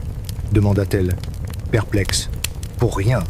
Une simple curiosité de policier. » Soudain, la radio de poche de Hamish, accrochée à sa ceinture, grésilla. La voix nasillarde de l'inspecteur Anderson en sortit, déformée par les parasites. Suspect appréhendé. Fraser, en route pour le poste de Strathbane. Blair veut que tu boucles le périmètre. Terminé. Aelid releva la tête brusquement. Ils ont arrêté Callum ? On dirait bien, soupira Hamish en se levant. Blair n'a pas perdu de temps. C'est injuste, cria Aelid en se levant à son tour, manquant de renverser la bouteille. Callum n'a rien fait. Il aimait cette terre autant que moi. Il voulait la sauver, pas la souiller avec un meurtre. Je sais, dit Hamish. C'est et pour ça que je dois y aller. Je dois prouver qu'il est innocent avant que Blair ne lui fasse signer des aveux sous la pression. Il se dirigea vers la porte, puis se retourna une dernière fois. Elide, une dernière chose. Tu as dit que la conversation sous la tente était calme. Est-ce que tu as reconnu le ton? Était-ce un homme ou une femme? Elide fronça les sourcils, cherchant dans ses souvenirs brumeux.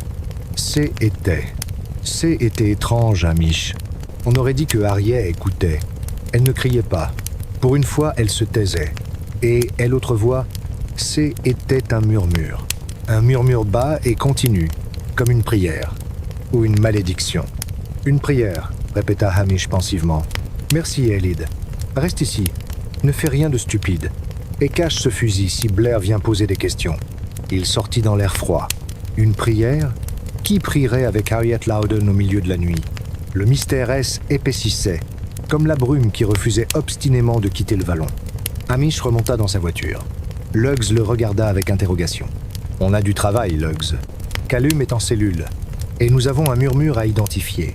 Et j'y ai bien peur que la clé de tout ça ne se trouve pas dans la boue, mais dans les papiers. » Il enclencha la marche arrière. Il devait voir Angus MacDonald pour confirmer l'alibi de Callum. Était la priorité absolue. Si Callum était innocent, ce dont Hamish ne doutait pas, alors l'assassin était toujours là, libre comme LR. Et si Aelid disait vrai, cet assassin était quelqu'un capable de faire taire Harriet Loudon sans élever la voix. Ce qui, à bien y réfléchir, peut être le fait le plus effrayant de toute cette affaire. Alors qu'il redescendait vers le village, Hamish vit une voiture noire, luxueuse et discrète, croiser sa route et se diriger vers le château. À aile arrière, il crut apercevoir la silhouette rigide d'un homme en costume. Les avocats, ou pire, les promoteurs, arrivaient déjà tels des vautours flairant la carcasse avant même qu'elle ne soit froide. La mort des Harriet n'avait pas arrêté les affaires. Elle les avait être simplement accélérées. Chapitre 6. Une gueule de bois providentielle. La demeure des Angus MacDonald ne figurait sur aucune carte postale de l'Office du tourisme. Était une masure basse, au toit de chaume affaissé qui semblait bouder sous le poids des ans et de la mousse. La cour était un cimetière à ciel ouvert pour de vieux appareils électroménagers rouillés, des carcasses de vélos et des filets de pêche emmêlés qui n'avaient plus vu un poisson depuis le siècle dernier. Hamish gara sa voiture à distance respectueuse. Et l'odeur qui émanait de la cheminée des Angus était un mélange complexe de tourbes mal séchées, de vieux chaussettes et, curieusement, de harengs fumés, une signature olfactive qui pouvait faire reculer un blaireau. « Reste là, Luggs », conseilla Hamish. « Si tu entres là, dedans, je devrais te laver 3 fois avant que Sansi accepte de te regarder à nouveau. » Le chien posa sa tête sur ses pattes avec un soupir de soulagement évident. Hamish traversa la cour en évitant une lessiveuse éventrée et frappa à la porte en bois vermoulu. Il n'attendit pas de réponse et entra. L'intérieur était une caverne sombre. La seule lumière provenait des braises rougeoyantes dans l'âtre. Sur un fauteuil défoncé, enseveli sous une montagne de couverture en laine grise, gisait une forme humaine. « Angus !» appela Hamish d'une voix forte. « Réveille-toi! La police est là !» La forme gémit, un son long et douloureux qui rappelait le grincement d'une porte de cimetière. Une tête ébouriffée, aux cheveux blancs partant dans tous les sens et à la barbe broussailleuse, émergea des couvertures.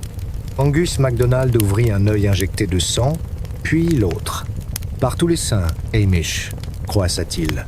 Pourquoi hurles-tu comme une banshee?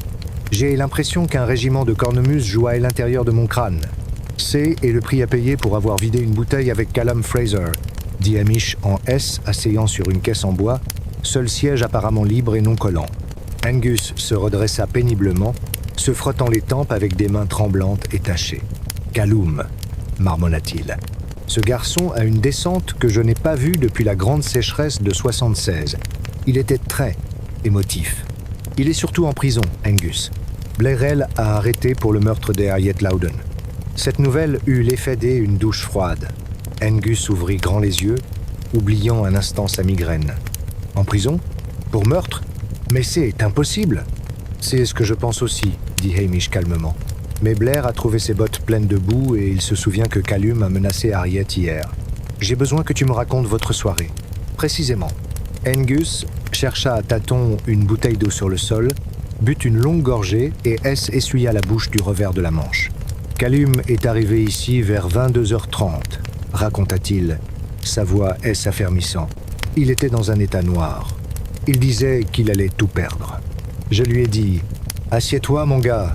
Le whisky ne résout pas les problèmes, mais il les rend plus flous. » Et ensuite, on a bu. On a bu, on a maudit les Anglais, on a maudit les riches, et on a chanté. Mrs. Garrity en face a dû t'en parler, la vieille chouette. On a chanté jusqu'à ce que je n'aie plus de voix.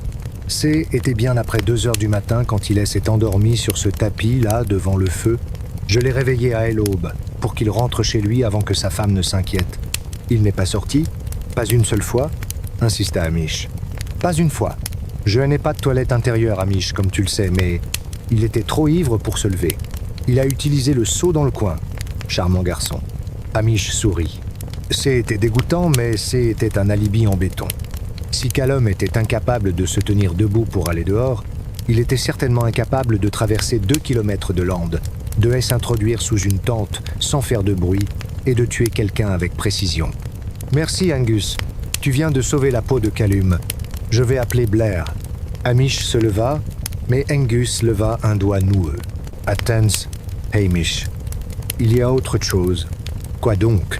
Le vieux devin du village plissa les yeux, prenant son air mystique, celui qu'il utilisait pour prédire la météo ou les numéros du loto aux touristes crédules. Callum a parlé de la dame, la Loudon. Il a dit quelque chose de bizarre. Il a dit qu'elle était pas seulement méchante. Il a dit qu'elle avait peur. Peur, Harriet Loudon. Elle terrifiait tout le monde, Angus. De qui aurait-elle eu peur? Pas de qui, Hamish? De quoi? Callum a dit qu'il l'avait croisée près des vieilles pierres, la veille, quand le brouillard commençait à tomber. Elle parlait toute seule. Elle disait « Ils ne me laisseront jamais partir. C'est trop tard pour reculer. » Hamish fronça les sourcils. Cela ne ressemblait pas à la Harriet arrogante qu'il avait vue. « Tu es sûr que était de la peur, pas de la colère ?» Je connais la différence, Hamish. La colère est rouge et chaude. La peur est grise et froide. Callum a dit qu'elle tremblait et ce n'était pas de froid. Elle regardait par-dessus son épaule. Hamish enregistra l'information. Harriet Loudon, la femme de fer, avait peur de quelque chose ou de quelqu'un. Était-ce lié au contrat, au promoteur, ou à ce passé mystérieux que les jumelles avaient évoqué concernant Sylvia? Une dernière chose, dit Hamish alors qu'il était déjà à la porte. As-tu vu une voiture noire passer ce matin? Une grosse berline étrangère? Angus cracha dans l'âtre. Hey, je l'ai vue. Elle montait vers le château comme un corbillard de luxe. Elle a failli écraser mon chat. Il y avait 2 hommes dedans. Des costumes gris, des visages de rats. Ils ne sont pas des ici, Hamish. Ils sentent la ville et l'argent sale. Des avocats probablement, supposa Hamish. Au pire, méfie-toi, Hamish, dit Angus en se recouchant. Quand les corbeaux arrivent, c'est qu'il y a encore de la viande sur les os. Hamish sortit de la masure, inspirant à plein poumon l'air frais pour se nettoyer les narines. Il retourna à sa voiture et prit sa radio. Macbeth à Anderson, appela-t-il. Anderson à elle écoute. Qu'est-ce qu'il y a, Hamish? Blair est en train de rédiger le rapport d'arrestation. Il est aux anges. Dis-lui de poser son stylo, Jimmy. Je viens de confirmer l'alibi de Callum. Il était avec Angus MacDonald toute la nuit, de 22h30 à l'aube. Témoignage solide, et Mrs. Gary peut confirmer le tapage nocturne. Callum ne tenait même pas debout. Il y eut un long silence à l'autre bout de la ligne, suivi d'un juron étouffé. Blair va exploser, Hamish. Il va dire que le vieux Angus est un ivrogne et que son témoignage ne vaut rien. Peut être. Mais si Blair inculpe Callum et que l'affaire va au tribunal, n'importe quel avocat de la défense appellera Angus et Mrs. Gary. Et Blair passera pour un incompétent devant le juge. Dis-lui ça, Jimmy. Dis-lui qu'il vaut mieux relâcher Callum maintenant et dire que était une garde à vue pour vérification. Tu es malin, toi, Ricana Anderson. D'accord, je vais lui dire. Mais tu ferais mieux de trouver le vrai coupable rapidement. Blair va vouloir une tête à couper avant le dîner. Hamish raccrocha. Il avait gagné du temps pour Callum, mais le sablier tournait. Il regarda vers le château de Glenbrana, dont les tours perçaient maintenant la brume. La voiture noire était là-haut, les hommes au visage de rat, et une famille déchirée par les secrets. En route, Lugs, dit Hamish en démarrant. On va aller présenter nos condoléances aux vautours, et on va voir si on peut découvrir de quoi Harriet Loudon avait si peur au point de se faire tuer pour cela. La Land Rover cahota sur la route. Hamish pensait à la scène du crime. Le voile, la bougie, le murmure entendu par Elide. Une prière, avait-elle dit. Harriet avait peur, et quelqu'un priait à côté d'elle. Était une image qui ne cadrait pas avec un meurtre crapuleux pour de l'argent. Était rituel. Était personnel. Il se gara non pas devant l'entrée principale, envahie par les véhicules officiels, mais sur le côté, près des cuisines. Il savait que s'il voulait des réponses honnêtes, il devait commencer par ceux qui voyaient tout mais que personne ne regardait. Le petit personnel.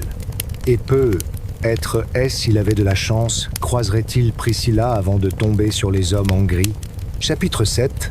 Les vautours de Glenbrana. L'entrée de service du château de Glenbrana était, en temps normal, un lieu de passage discret pour les bottes boueuses et les livraisons de charbon. Ce matin, cependant, elle ressemblait à l'arrière-boutique d'un théâtre en pleine débâcle. Des serveurs en livrée fumaient nerveusement assis sur des caisses de champagne vides, tandis que des montagnes de fleurs blanches, désormais inutiles, commençaient à faner tristement près des poubelles. Hamish gara sa Land Rover à l'abri des regards, derrière une haie de rhododendrons. « Pas un bruit, Lugs, chuchota-t-il. Nous sommes en territoire ennemi. Et par ennemi, je veux dire des gens qui portent des cravates en soie et qui pensent que la police rurale ne sait pas lire. » Il entra dans la grande cuisine par la porte du personnel. L'air y était saturé d'odeurs contradictoires. Café fort, bacon grillé et cette senteur aigrelette propre au stress collectif. Mrs. MacTaggart, la cuisinière en chef, une femme dont la corpulence n'avait d'égal que son mauvais caractère, pétrissait une pâte avec une violence qui suggérait qu'elle imaginait le coup de quelqu'un sous ses poings. En voyant Hamish, son visage rougeau s'éclaira légèrement. « Hamish Macbeth, si tu viens pour voler des saucisses, tu arrives trop tard. Ces vautours de la ville ont déjà tout englouti. »« Bonjour, Mrs. MacTaggart, » dit Hamish en retirant sa casquette. « Je ne dirai pas non à une tasse de thé si vous en avez. Et peut être un petit quelque chose pour Lugs ? Il est traumatisé par le brouillard. » La cuisinière renifla, mais elle lui tendit une tasse ébréchée et jeta un os à moelle vers le chien, qui l'attrapa au vol avec une dextérité surprenante. « C'est une maison de fous, Hamish, » confia-t-elle en baissant la voix. « La mère est morte, que le diable ait son âme, mais les affaires continuent. Ces hommes en costume. Ils sont arrivés il y a 1 heure. Ils ont investi la bibliothèque comme s'ils étaient chez eux. Qui sont-ils » demanda Hamish en soufflant sur son thé. « Des avocats, je suppose. Ou des banquiers. Ils ont des mallettes en cuir et des regards de requin. Ils sont avec Miss Imogen et ce pauvre Alastair. Ça crie là-dedans. Enfin, eux crient. Alastair a l'air d'un fantôme. » Hamish remercia la cuisinière d'un signe de tête et se glissa dans le couloir de service qui menait aux pièces de réception. Le tapis épais étouffait le bruit de ses pas. Il s'approcha de la lourde porte en chêne de la bibliothèque qui était restée entr'ouverte de quelques centimètres. Des voix masculines, sèches et autoritaires lui parvinrent. « Situation est regrettable, Miss Loudon, mais le contrat stipule clairement que les fonds avancés pour les rénovations sont garantis par le titre de propriété. Si le mariage n'a pas lieu, la clause de remboursement immédiat s'active. »« Je sais lire, Monsieur Thorne, » répondit une voix féminine, glaciale et posée. « C'était la voix d'Imogen. Hamish se pencha légèrement pour regarder par l'entrebâillement. La scène qui s'offrait à lui était édifiante. Alastair MacLean était affalé dans un fauteuil en cuir, la tête basse, l'image même de la défaite.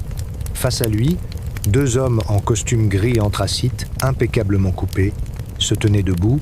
L'un d'eux, un homme chauve aux lunettes cerclées d'or, tapotait un dossier posé sur le bureau. Mais c'était Imogen qui captait l'attention. Elle se tenait près de la fenêtre, le dos droit, vêtue de son ensemble noir. Elle ne pleurait pas, elle ne tremblait pas, elle négociait. « Ma mère est morte cette nuit », poursuivit Imogen, sans une once d'émotion. Sa signature est sur ce contrat, tout comme celle d'Alastair. Mais vous oubliez un détail. Je suis l'exécutrice testamentaire, et je suis au courant de vos petits arrangements avec les promoteurs immobiliers de Glasgow. L'homme aux lunettes, Mr. Thorne, se raidit. « Je ne vois pas de quoi vous parlez. Nous représentons une banque d'investissement respectable. Vous représentez une bande de prédateurs qui voulait transformer Glenbrana en parc à thème pour touristes fortunés, coupa Imogen.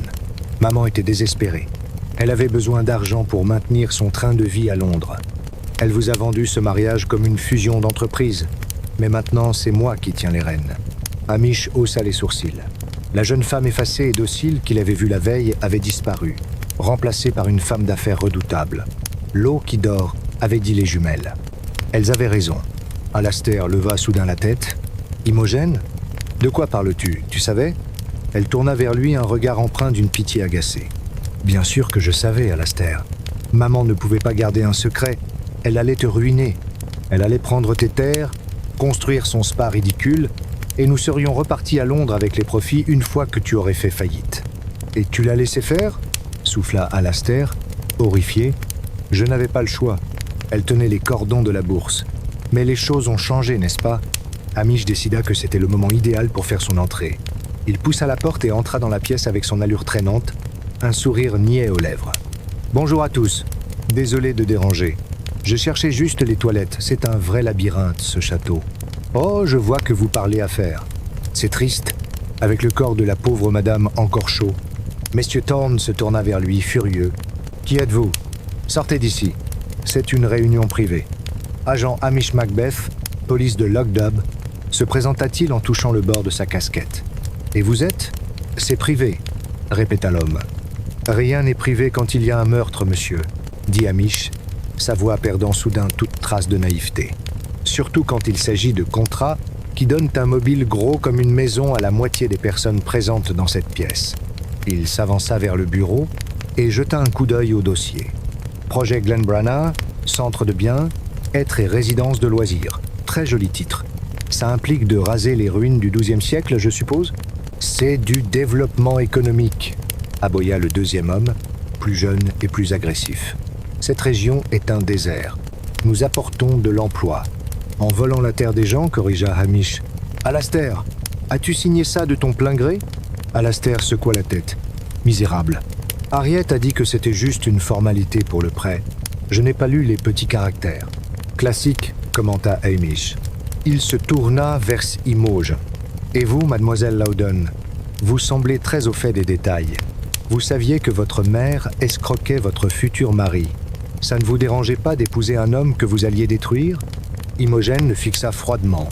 Le mariage était une idée de maman. Alastair est gentil, mais il n'a aucune ambition. Je comptais divorcer après 1 an, une fois le projet lancé. C'était l'accord avec maman. Un silence pesant tomba dans la pièce. Alastair regardait sa fiancée comme si elle venait de se transformer en serpent. « Charmant, » dit Hamish. « Une vraie histoire de fée. Sauf que la fée marraine a fini avec le crâne ouvert. Dites-moi, mademoiselle Imogen, puisque vous héritez de tout, la mort de votre mère vous arrange bien, non ? Plus besoin de partager les profits avec elle. Plus besoin d'attendre le divorce. Vous prenez tout de suite. » Imogen eut un petit rire sec. « Vous insinuez que j'ai tué ma mère pour de l'argent ? J'ai déjà de l'argent, agent Macbeth. Mon père m'a laissé un trust fund considérable. Je n'avais pas besoin des combines de maman. Je les tolérais. Tolérer est un mot faible quand on parle de fraude, nota Hamish. À cet instant, la porte s'ouvrit à nouveau. Priscilla Alberton-Smythe entra, élégante et calme, au milieu de la tempête. « Excusez-moi », dit-elle d'une voix douce mais ferme. « L'inspecteur-chef Blair demande à voir ces messieurs dans le hall. » Il paraît que sa voiture est bloquée par la vôtre. Les deux hommes en costume jurèrent entre leurs dents, ramassèrent leur dossier et sortirent en bousculant Hamish, non sans lancer un regard noir à Imogen. Nous vous rappellerons, Miss Loudon, ce n'est pas fini. Une fois seule, Priscilla posa une main sur le bras d'Alastair, qui semblait au bord de l'évanouissement. « Viens, Alastair. Elide t'attend dehors. Tu ne devrais pas rester ici. » Alastair se leva comme un automate et sortit sans un regard pour Imogen. Hamish resta seul avec la jeune femme et Priscilla. « Vous avez un cœur de pierre, Imogen, » dit Hamish doucement. « J'ai un cœur pragmatique, agent Macbeth.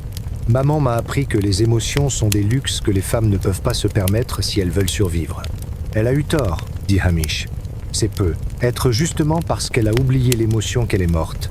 Quelqu'un la haïssait suffisamment pour la tuer, mais aussi pour la couvrir de ce voile. C'était un geste émotionnel, pas financier. Imogen haussa les épaules.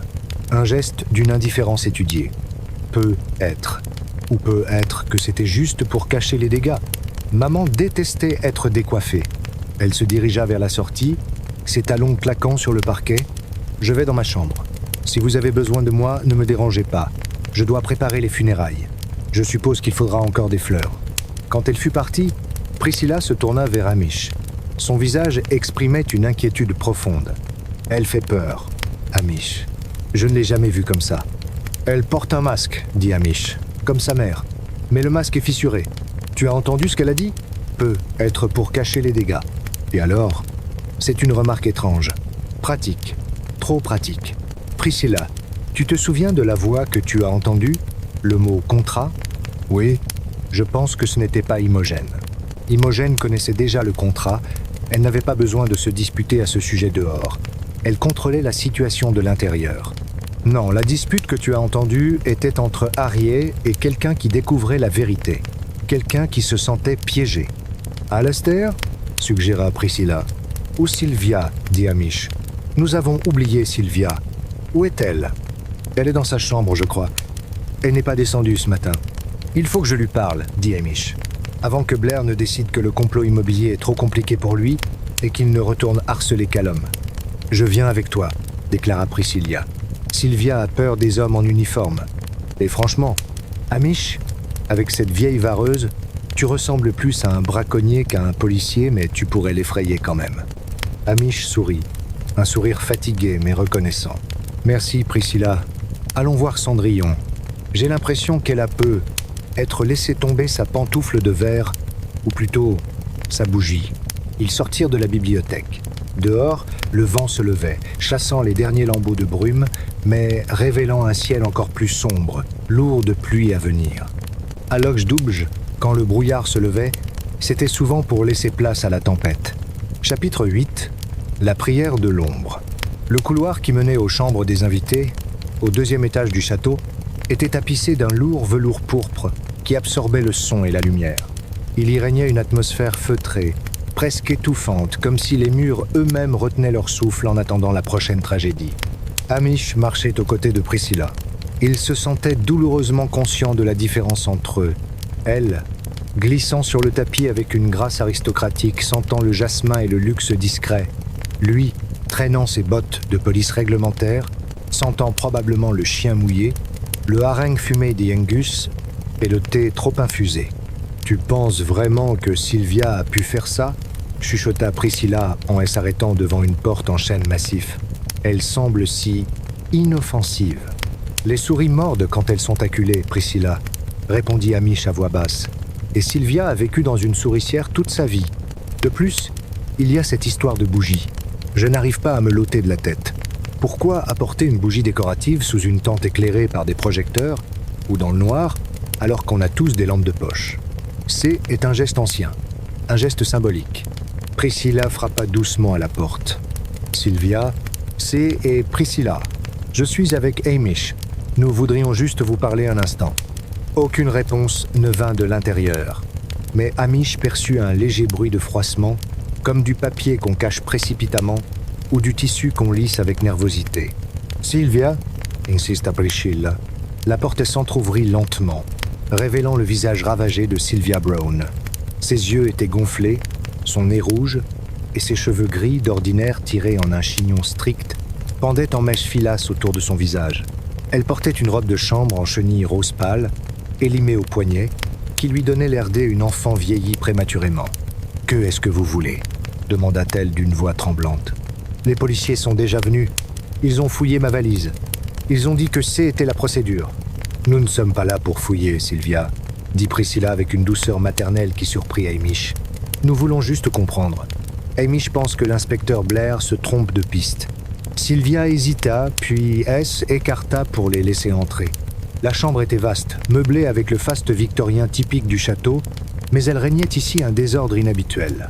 Des vêtements étaient jetés sur le lit, une valise ouverte gisait sur le sol, et une odeur entêtante de lavande et de cire brûlée flottait dans l'air. Hamish S arrêta au milieu de la pièce, laissant son regard balayer les détails. Il vit un livre de prière posé sur la table de nuit, à côté d'une bouteille de gin bon marché presque vide. Il vit aussi, posée sur la cheminée, une rangée de petites bougies. Des bougies identiques à celles trouvées écrasées sous la tente. « Vous faites vos valises ?» demanda Hamish en désignant le bagage. « Je pars ?» dit Sylvia en se tordant les mains. « Dès que la police me le permettra, je n'ai plus rien à faire ici. Harriet est morte. Je suis libre. » Le mot « libre » avait sonné étrangement dans sa bouche comme une note fausse. « Libre » répéta Hamish. « C'est un sentiment puissant, la liberté. Parfois, on est prêt à tout pour l'obtenir. » Sylvia se figea. Elle tourna vers lui un regard de bête traquée. « Je ne l'ai pas tuée, si c'est ce que vous insinuez. Je la détestais, oui. Dieu sait que je la détestais. Mais je ne pourrais pas frapper. Je n'ai pas cette force. Mais vous étiez là, Anne, n'est-ce pas ?» dit Hamish doucement. « Hier soir, sous la tente. »« Non, je dormais. »« Sylvia, » intervint Priscilla. « J'y ai entendu la dispute. Et Elide McLean a entendu quelque chose aussi. Elle a entendu un murmure, une prière.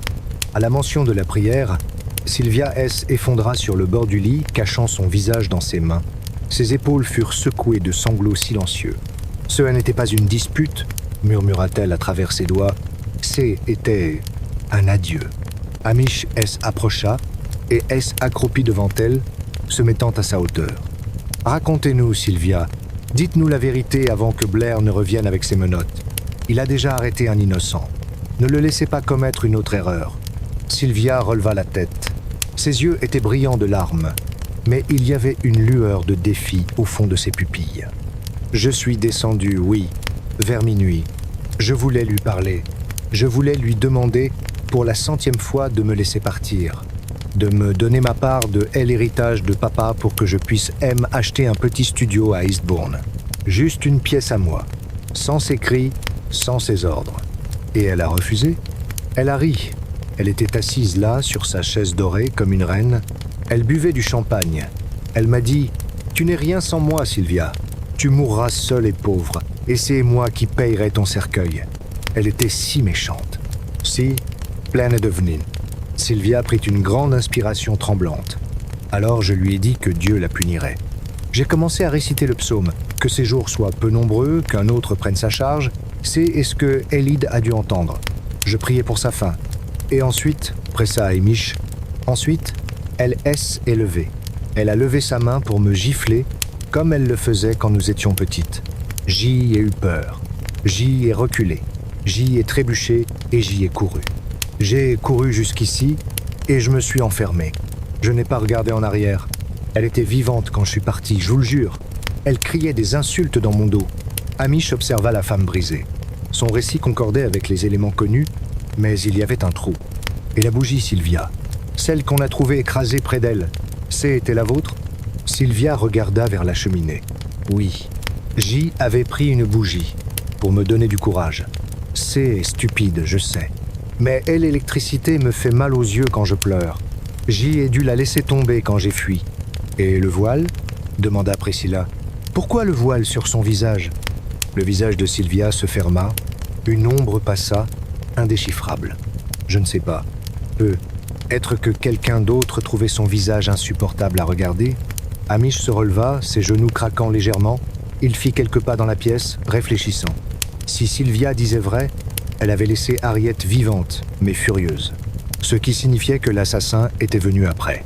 Ou qu'il était déjà là, caché dans l'ombre, attendant son tour. Il s'arrêta devant la penderie ouverte. En bas, pêle-mêle, se trouvaient plusieurs paires de chaussures. Hamish en souleva une pantoufle en feutre, sèche. Il en prit une autre, une chaussure de marche robuste. « Vous portiez quoi pour sortir, Sylvia ?»« Mes bottes en caoutchouc, » dit-elle en montrant une paire verte près de la porte. Hamish alla les examiner. Elles étaient propres, trop propres. « Vous les avez lavées ?»« Bien sûr. Je ne voulais pas mettre de boue sur le tapis. Harriet M. aurait tué. » Elle, ironie de la phrase, ne sembla pas, elle, atteindre. « Sylvia, dit Hamish, vous dites que vous avez fui vers minuit. Mais Elide a dit que la conversation était calme. Pas de cris, juste un murmure. Harriet criait après mon départ. Se défendit Sylvia, la voix montant dans les aigus. Avant, elle se moquait de moi à voix basse. C était son jeu favori. Amishen n'était pas convaincu. Il y avait une incohérence. Elide avait parlé d'une conversation calme. D, une écoute. Pas D, une dispute unilatérale. Quelqu'un d'autre était là, murmura Hamish pour lui-même. Quelqu'un qui a peu être entendu votre prière, Sylvia, et qui a décidé de l'exaucer. Il se tourna vers Priscilla. Nous devons vérifier quelque chose. Elle, accès à la tente. Il y a plusieurs entrées. N, est-ce pas? Oui, répondit Priscilla. Elle, entrée principale face au château, et elle, entrée de service pour les traiteurs, à elle arrière, qui donne vers le bois. Le bois, là où Elide S était arrêté, là où Callum aurait pu passer S s'il n'avait pas été ivre-mort. Sylvia, dit Hamish gravement, si vous avez laissé la bougie là-bas, vos empreintes sont dessus. Blair va le trouver. Vous devez vous préparer à être interrogé plus durement. Je n'ai rien fait, sanglota-t-elle. Je vous crois, mentit-il à moitié. Mais vous cachez encore quelque chose. Ce n'est pas seulement une prière que vous avez dite. C'était quoi l'autre bruit? Priscilla a entendu un bruit sourd. Sylvia se figea totalement. Ses yeux écarquillèrent. J'ai entendu quelqu'un marcher, souffla-t-elle, quand je suis sortie de la tente. J'ai entendu des pas lourds sur le gravier de l'autre côté. Quelqu'un venait.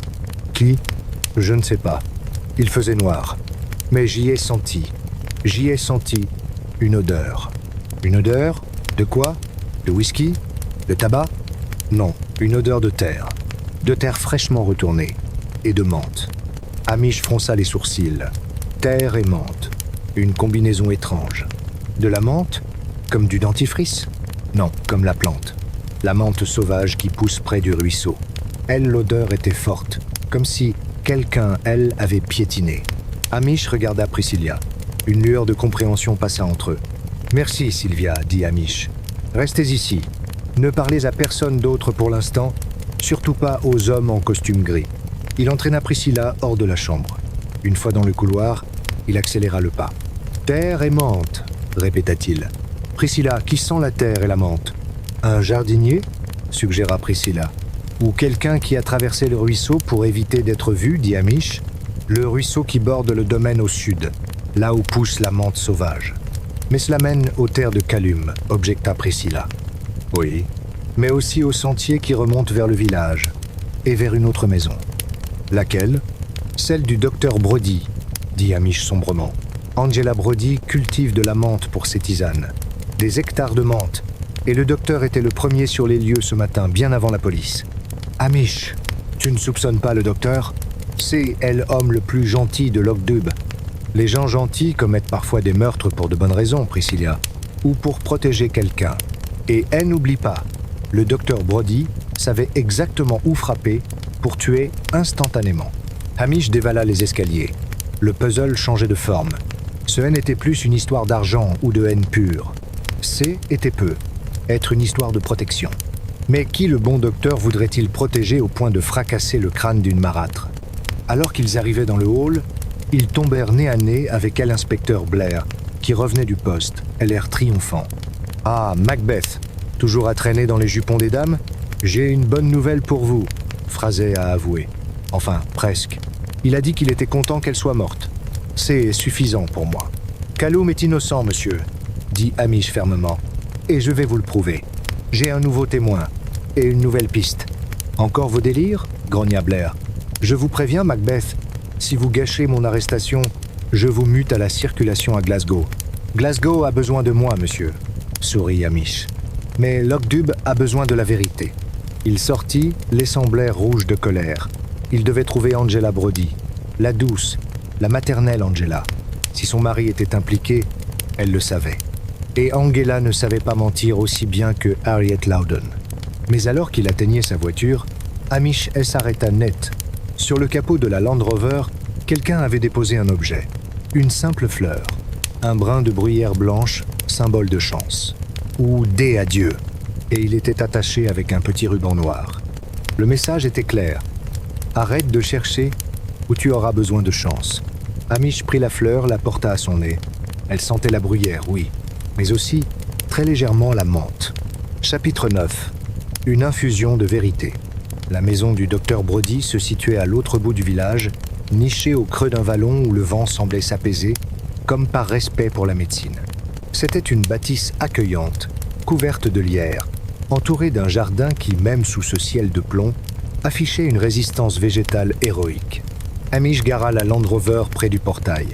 Il prit le brin de bruyère blanche dans sa main, le portant une nouvelle fois à ses narines. L'odeur de menthe était faible, mais indéniable.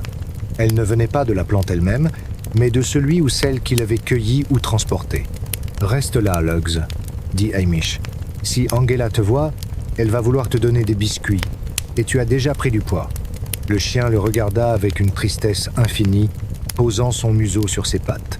Hamish remonta l'allée pavée. Il n'eut pas besoin de frapper. La porte de la cuisine était ouverte, laissant s'échapper des effluves de pain grillé et, plus surprenant, une forte odeur de vinaigre. Angela Brody était debout devant son évier, frottant frénétiquement une paire de bottes en caoutchouc avec une brosse à dents. En voyant Hamish, elle sursauta si violemment qu'elle laissa échapper la botte, qui tomba dans l'eau savonneuse avec un plouf accusateur. « Hamish !»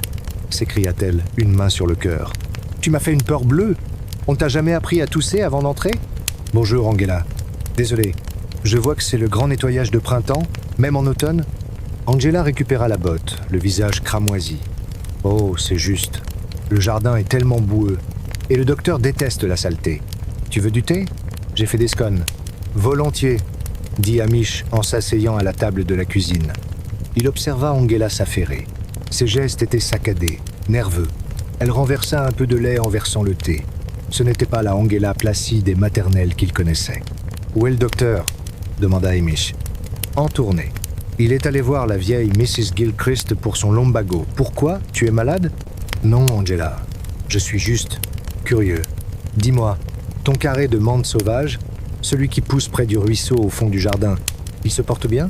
Angela se figea, la théière en suspens. « La menthe ? Pourquoi me parles-tu de menthe ? » « Parce que j'ai trouvé ça sur ma voiture, » dit Hamish en posant le brin de bruyère sur la nappe à carreaux. « Ça sent la menthe écrasée, Angela. Et Sylvia Brown m'a dit qu'elle avait senti cette odeur hier soir, juste après le meurtre, quand quelqu'un s'approchait de la tente. » Angela posa la théière avec un claquement sec. Elle s'assit face à lui, ses mains triturant son tablier. « Tu ne penses tout de même pas que c'est moi ? Ou le docteur ? Hamish, nous soignons les gens, nous ne les tuons pas. Même Harriet Loudon, qui était une peste, ne méritait pas ça de notre part. Je sais, Angela, mais quelqu'un est passé par ton jardin. Quelqu'un qui connaît le chemin qui longe le ruisseau et qui mène directement à l'arrière de la tente de mariage. C'est le chemin le plus discret pour éviter la route principale et les caméras de sécurité de l'hôtel. Angela baissa les yeux vers ses bottes, qui séchaient près du radiateur. « Je ne voulais rien dire, murmura-t-elle. C'est le secret médical. Ou presque. Il y a un mort, Angela. Les secrets ne tiennent plus. » Elle soupira. Un long soupir tremblant. Ce n'était pas le docteur. Et ce n'était pas moi. Mais, à tôt ce matin, vers 4 heures, quelqu'un a frappé à la porte de derrière. J'étais levé, je n'arrivais pas à dormir avec cet orage dans l'air. Qui était-ce ? C'était Alastair.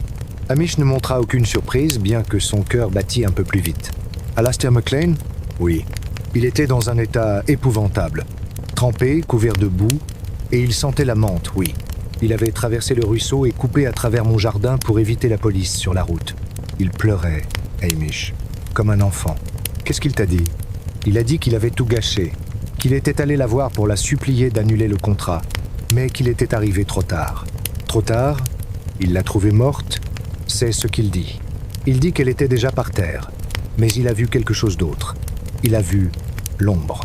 L'ombre, quelqu'un d'autre était là. Quelqu'un qui se tenait au-dessus du corps. Alastair s'est caché derrière une caisse de champagne.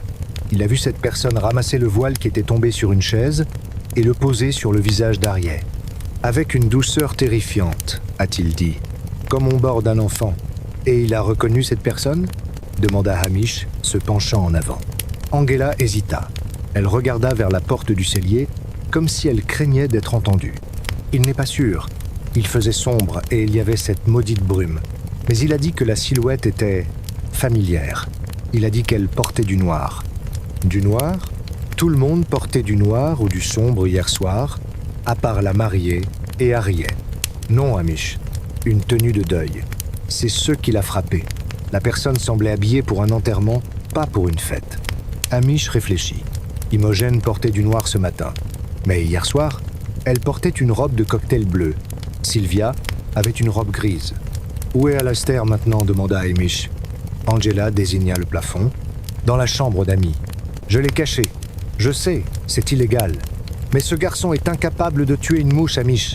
Si Blair met la main dessus, il va le briser en 2 minutes. Il a besoin de reprendre ses esprits. » Hamish célèbre. « Je dois le voir. Sois doux avec lui, » supplia Angela. « Il est en état de choc. » Hamish monta l'escalier qui craquait. Il trouva Alastair assis sur le bord du lit, regardant ses mains comme si elles ne lui appartenaient plus. Il avait lavé son visage, mais ses yeux étaient hantés. « Bonjour, Alastair, » dit doucement Hamish. Le jeune homme sursauta. « Hamish, je ne l'ai pas tué. Je le jure. Je te crois, Alastair. Si tu l'avais tué, tu ne serais pas venu pleurer chez Angela. Tu serais déjà en route pour l'Argentine avec l'argenterie de la famille. Mais tu dois me dire ce que tu as vu. » Angela parle d'une silhouette en noir. Alastair déglutit péniblement. C'était irréel. Harriet était morte. Je le savais. Il y avait ce sang. Et cette personne était là. Elle ne paniquait pas. Elle a pris le voile. Elle l'a arrangé. Elle a même fait un signe de croix. Un signe de croix ? Répéta Hamish. Oui, à l'envers. Ou peut être que j'ai mal vu. Mais le geste était rituel. Et puis elle s'est retournée.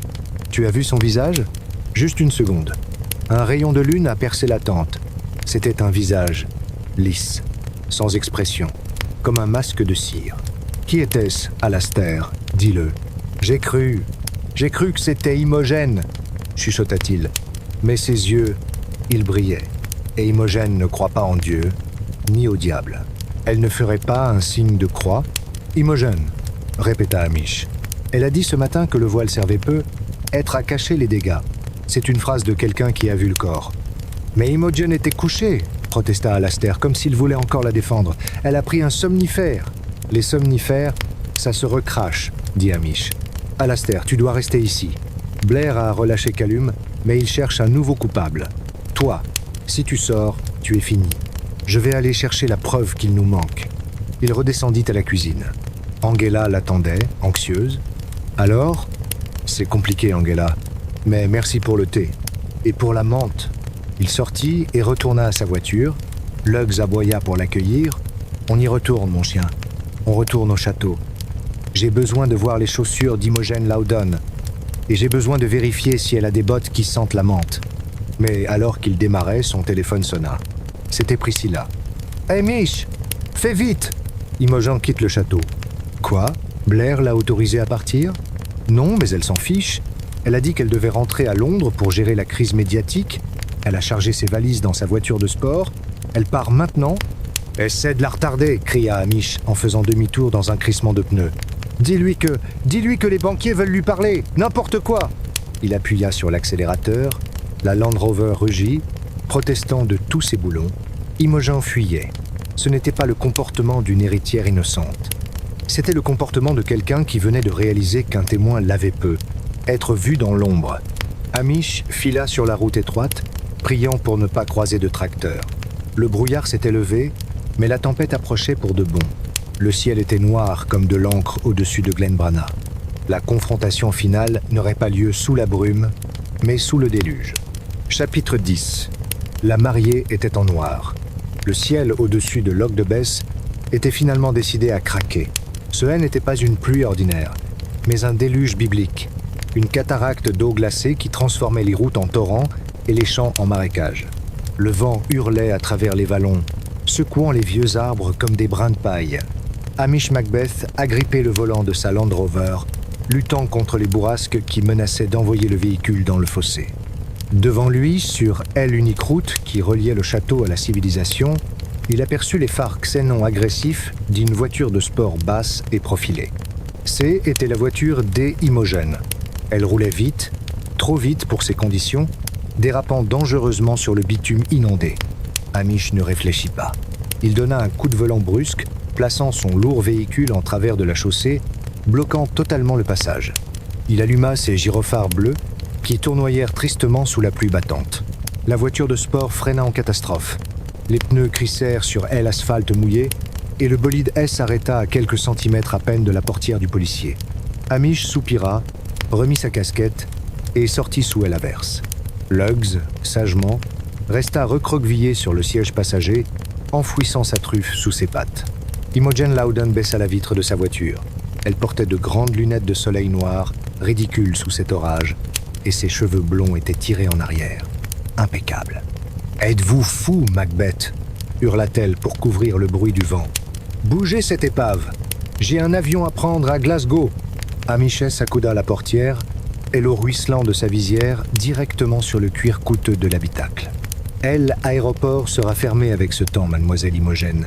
Et de toute façon, je ne pense pas que vous alliez à Glasgow. Je pense que vous fuyez. Je ne fuis pas, je suis pressé. Je dois sauver l'empire familial. » « L'empire est en ruine, dit Hamish calmement. Tout comme la tête de votre mère. Coupez le moteur, s'il vous plaît. Elle hésita. Sa main gantée de cuir se crispa sur le volant. Pendant une seconde, Hamish crut qu'elle allait tenter de forcer le passage, quitte à percuter la voiture de police. Puis, elle tourna la clé avec un geste de rage contenu. Le moteur puissant se tut. « Vous n'avez rien contre moi, siffla-t-elle. »« Oh mais si, mentit Hamish avec son assurance habituelle de Highlander. J'y ai beaucoup de choses. J'y ai un témoin qui a vu une silhouette en noir faire un signe de croix inversé sur le corps. J'y ai une odeur de menthe sauvage sur vos chaussures.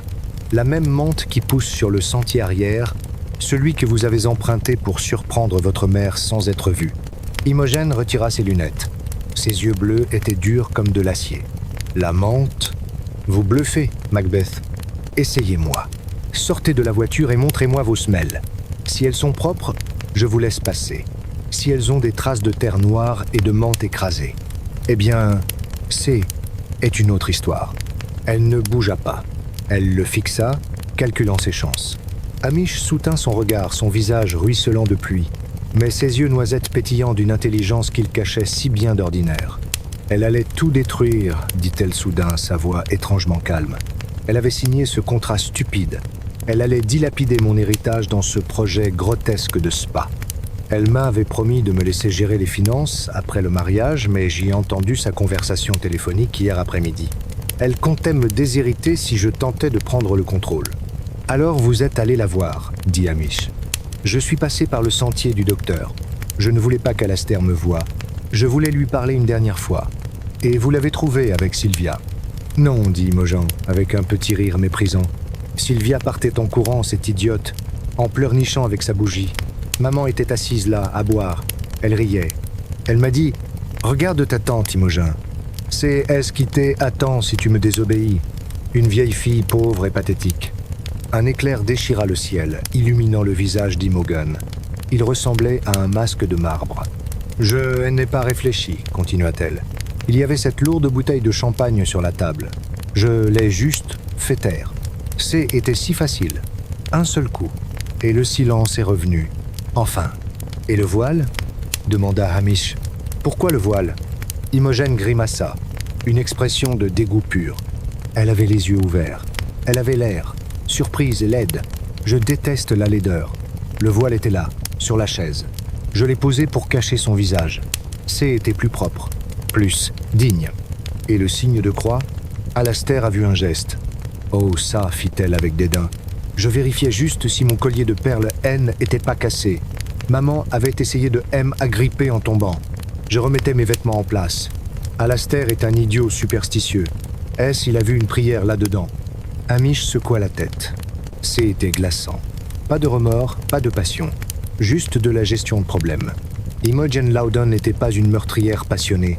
C était une comptable de la mort. « Vous êtes en état d'arrestation, Imogen, » dit Hamish. « Vous n'avez pas de preuves, » répéta-t-elle, retrouvant son arrogance. « C est ma parole contre la vôtre, et J est les meilleurs avocats de Londres. » À cet instant, des sirènes hurlèrent derrière la Land Rover. 2 voitures de police de Strathbane arrivèrent en dérapant, suivies de près par le véhicule de l'inspecteur-chef Blair. Blair sortit de sa voiture, son imperméable claquant au vent, le visage rouge de fureur. « Macbeth, qu'est-ce que vous faites encore au milieu de la route? Vous bloquez la circulation. »« J est votre coupable, monsieur, » dit Hamish en S écartant de la portière des Imogen. « Mademoiselle Loudon vient d'avouer le meurtre de sa mère. Elle a donné des détails que seule la police connaissait. » Blair S arrêta net, la bouche ouverte, recevant la pluie dans le gosier. Il regarda Imogen, puis Hamish. « Elle a avoué? À vous? »« Oui, monsieur. » Elle était bouleversée, dit Hamish en jouant la comédie. Elle voulait se confier à un visage ami. Je suis sûr qu'elle va tout vous répéter si vous lui demandez gentiment. Blair bombait le torse, voyant déjà les gros titres des journaux. Elle, as, de la police, de Strathbane résout elle, affaire du mariage sanglant. Excellent travail, Macbeth. Pour une fois, grogna-t-il. Anderson, mettez les menottes à cette femme et lisez-lui ses droits. Imogen ne résista pas.